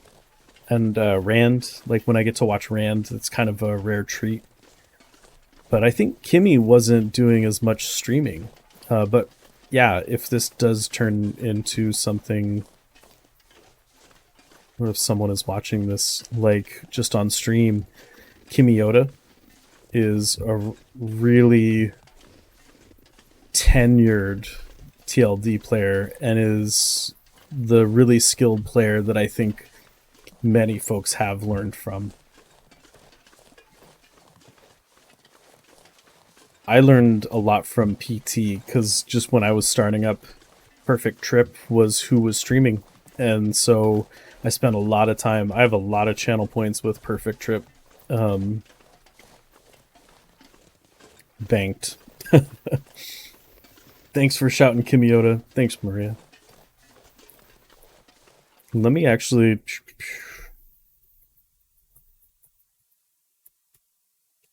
shout Maria. I know I did a verbal shout out earlier, but it's been a minute. If you guys don't follow Maria and you're here watching, she's a really incredible player who's been part of the community for a very long time, but now has a really long, like a longer low profile than me. Let me also shout Hedgie, who's also been shouting folks out. Cooking with Hedge Pigs on Twitch here is doing mostly cooking streams at the moment, but may at some point be upgrading technology to be able to play on stream. And from what I understand, though she lost a NOGOA run recently, had a NOGOA run up to 138 days, which is a massive feat. My record is 50. And I want to go back to it. So it's like so many things to do in this game. So many different ways to play. And it's all got that challenge of permadeath, which gives it that, I don't know, that you can die gives it more life, right? That you can lose it makes it more impactful and makes the beauty of arriving at Mountaineers all the more special. So to get here, all I've done from the transition is hug this upper wall. I don't want to go up any hills. I don't want to go up, because you can get up into those hills. That's not what we want to do right now. I'm just following this along, and I've reached Mountaineer's hut. Which, it should be said, you need to take some special considerations on if you're not that geared, if you don't have warm clothing. This structure can get cold enough that it will kill you. If you try and do a long sleep, if you try to sleep for a very long time here, and you are not warm, if this is where you spawned, say, there's a hole in the ceiling. You can close the door, but it still gets cold. Alright, another hacksaw. And another lantern. And the frozen angler. And matches. And a knife. Oh, sometimes there's a knife and a hatchet. And arrows? Sometimes there's a hatchet leaning up against, but maybe not when there's a knife. I don't know if the two are mutually exclusive or not. Huh. What have we here? and some hydration and another ski jacket if we wanted double ski jackets. So, pretty decent stuff. This is where I'm gonna call it personally for the night. Oh, Blades, like, I usually play Astrid. It just so happened that I switched it up and played Will on the run that happened to go for almost 600 days now. So I want to, yeah, I've got a lot to play, but I hope that this was useful. If I do come back to this, like if this is something folks think was cool, I'll go from Mountaineer's hut, now that we've got a little bit of gear, into Ash Canyon. We'll do the gold mine. We'll get the crampons in the technical backpack. We'll come back and we'll do the summit. And we'll go from summit up to Blackrock and do the prison and get past the Timberwolves once we have, built up to that point. So even as a new player, I think this is a place you can get to. Like, Mountaineers is a place you can reach from PV by following some, hopefully, pretty specific landmarks. You can get from PV back to Mystery Lake via the dam through some pretty specific landmarks. You can go, from Milton and Mountain Town, find where you're at, follow the road, follow the rope down, and find trappers. And from there, hug the wall and get to the train tracks. So, yeah. Just a few basics in terms of map knowledge and just a little bit in talking about how we use torches, food, some of the basic mechanics, so that hopefully if you're a new player and you watch this, you got something from it. I'm gonna go punch this mountain into space. Masubi, I love spam Masubi. Masubi, thanks for the follow. It's been a minute since I used to live in Hawaii, and so I would get it at I would get gas station Masubi for like 99 cents, 7-Eleven Masubi. But I do love some of those old family recipes for it. It's a really, really tasty dish. All right. Did I sleep to save it? I might have.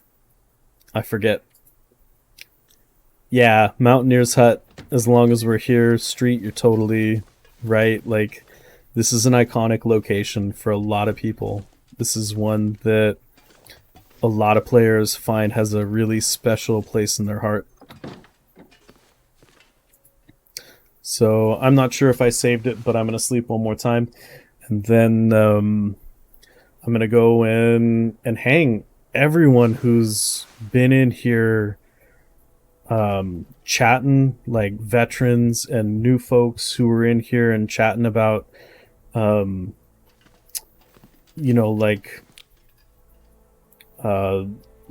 this sort of thing. If you guys have anything you would like to see, feel free to hit me up. Anything you're curious about, and we'll talk about it. But yeah, thanks for the great stream, everybody.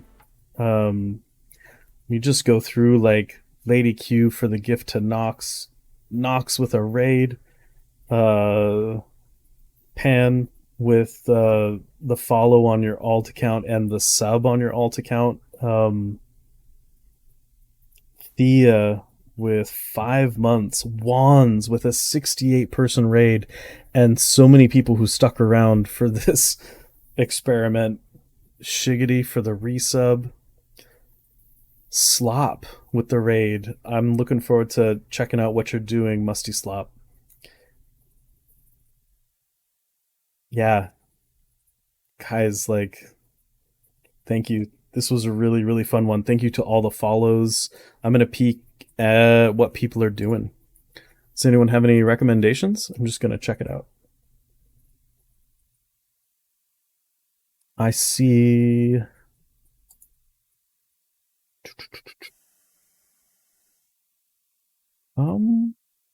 I see a pretty small streamer that we raided into the other day.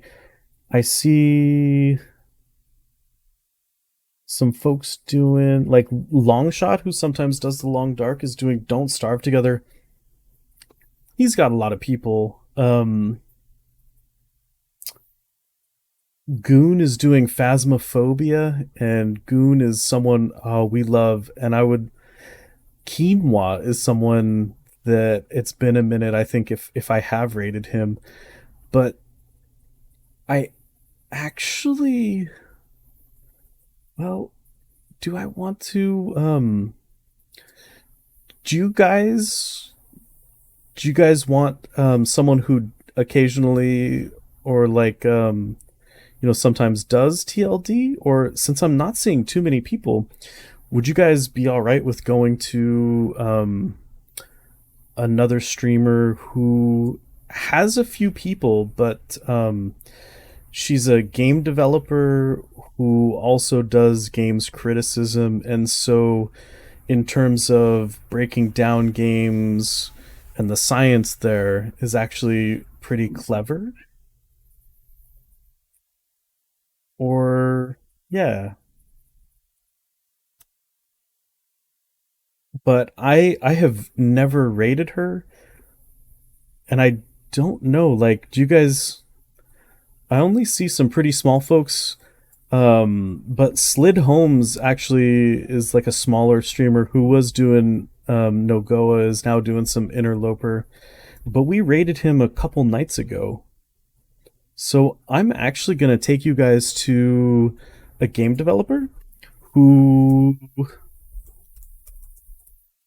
um, made an indie game called Sibel and has a lot of um, really clever things to say about games, but is also pretty well known for trying to bring out, like visibility in terms of lesser known game developers or female game developers or people of color making games. So someone who I have a lot of respect for, who I think if we had more TLD people that I saw, we might do that. But this seems like a really interesting opportunity to go and meet someone new. So please, guys, give like a warm TLD hello to Nina. She's pretty cool.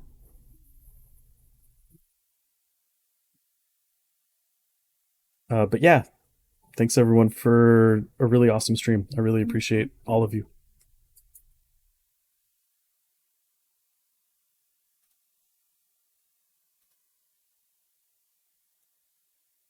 Is that what you want? You all see me. Oh yeah, you can.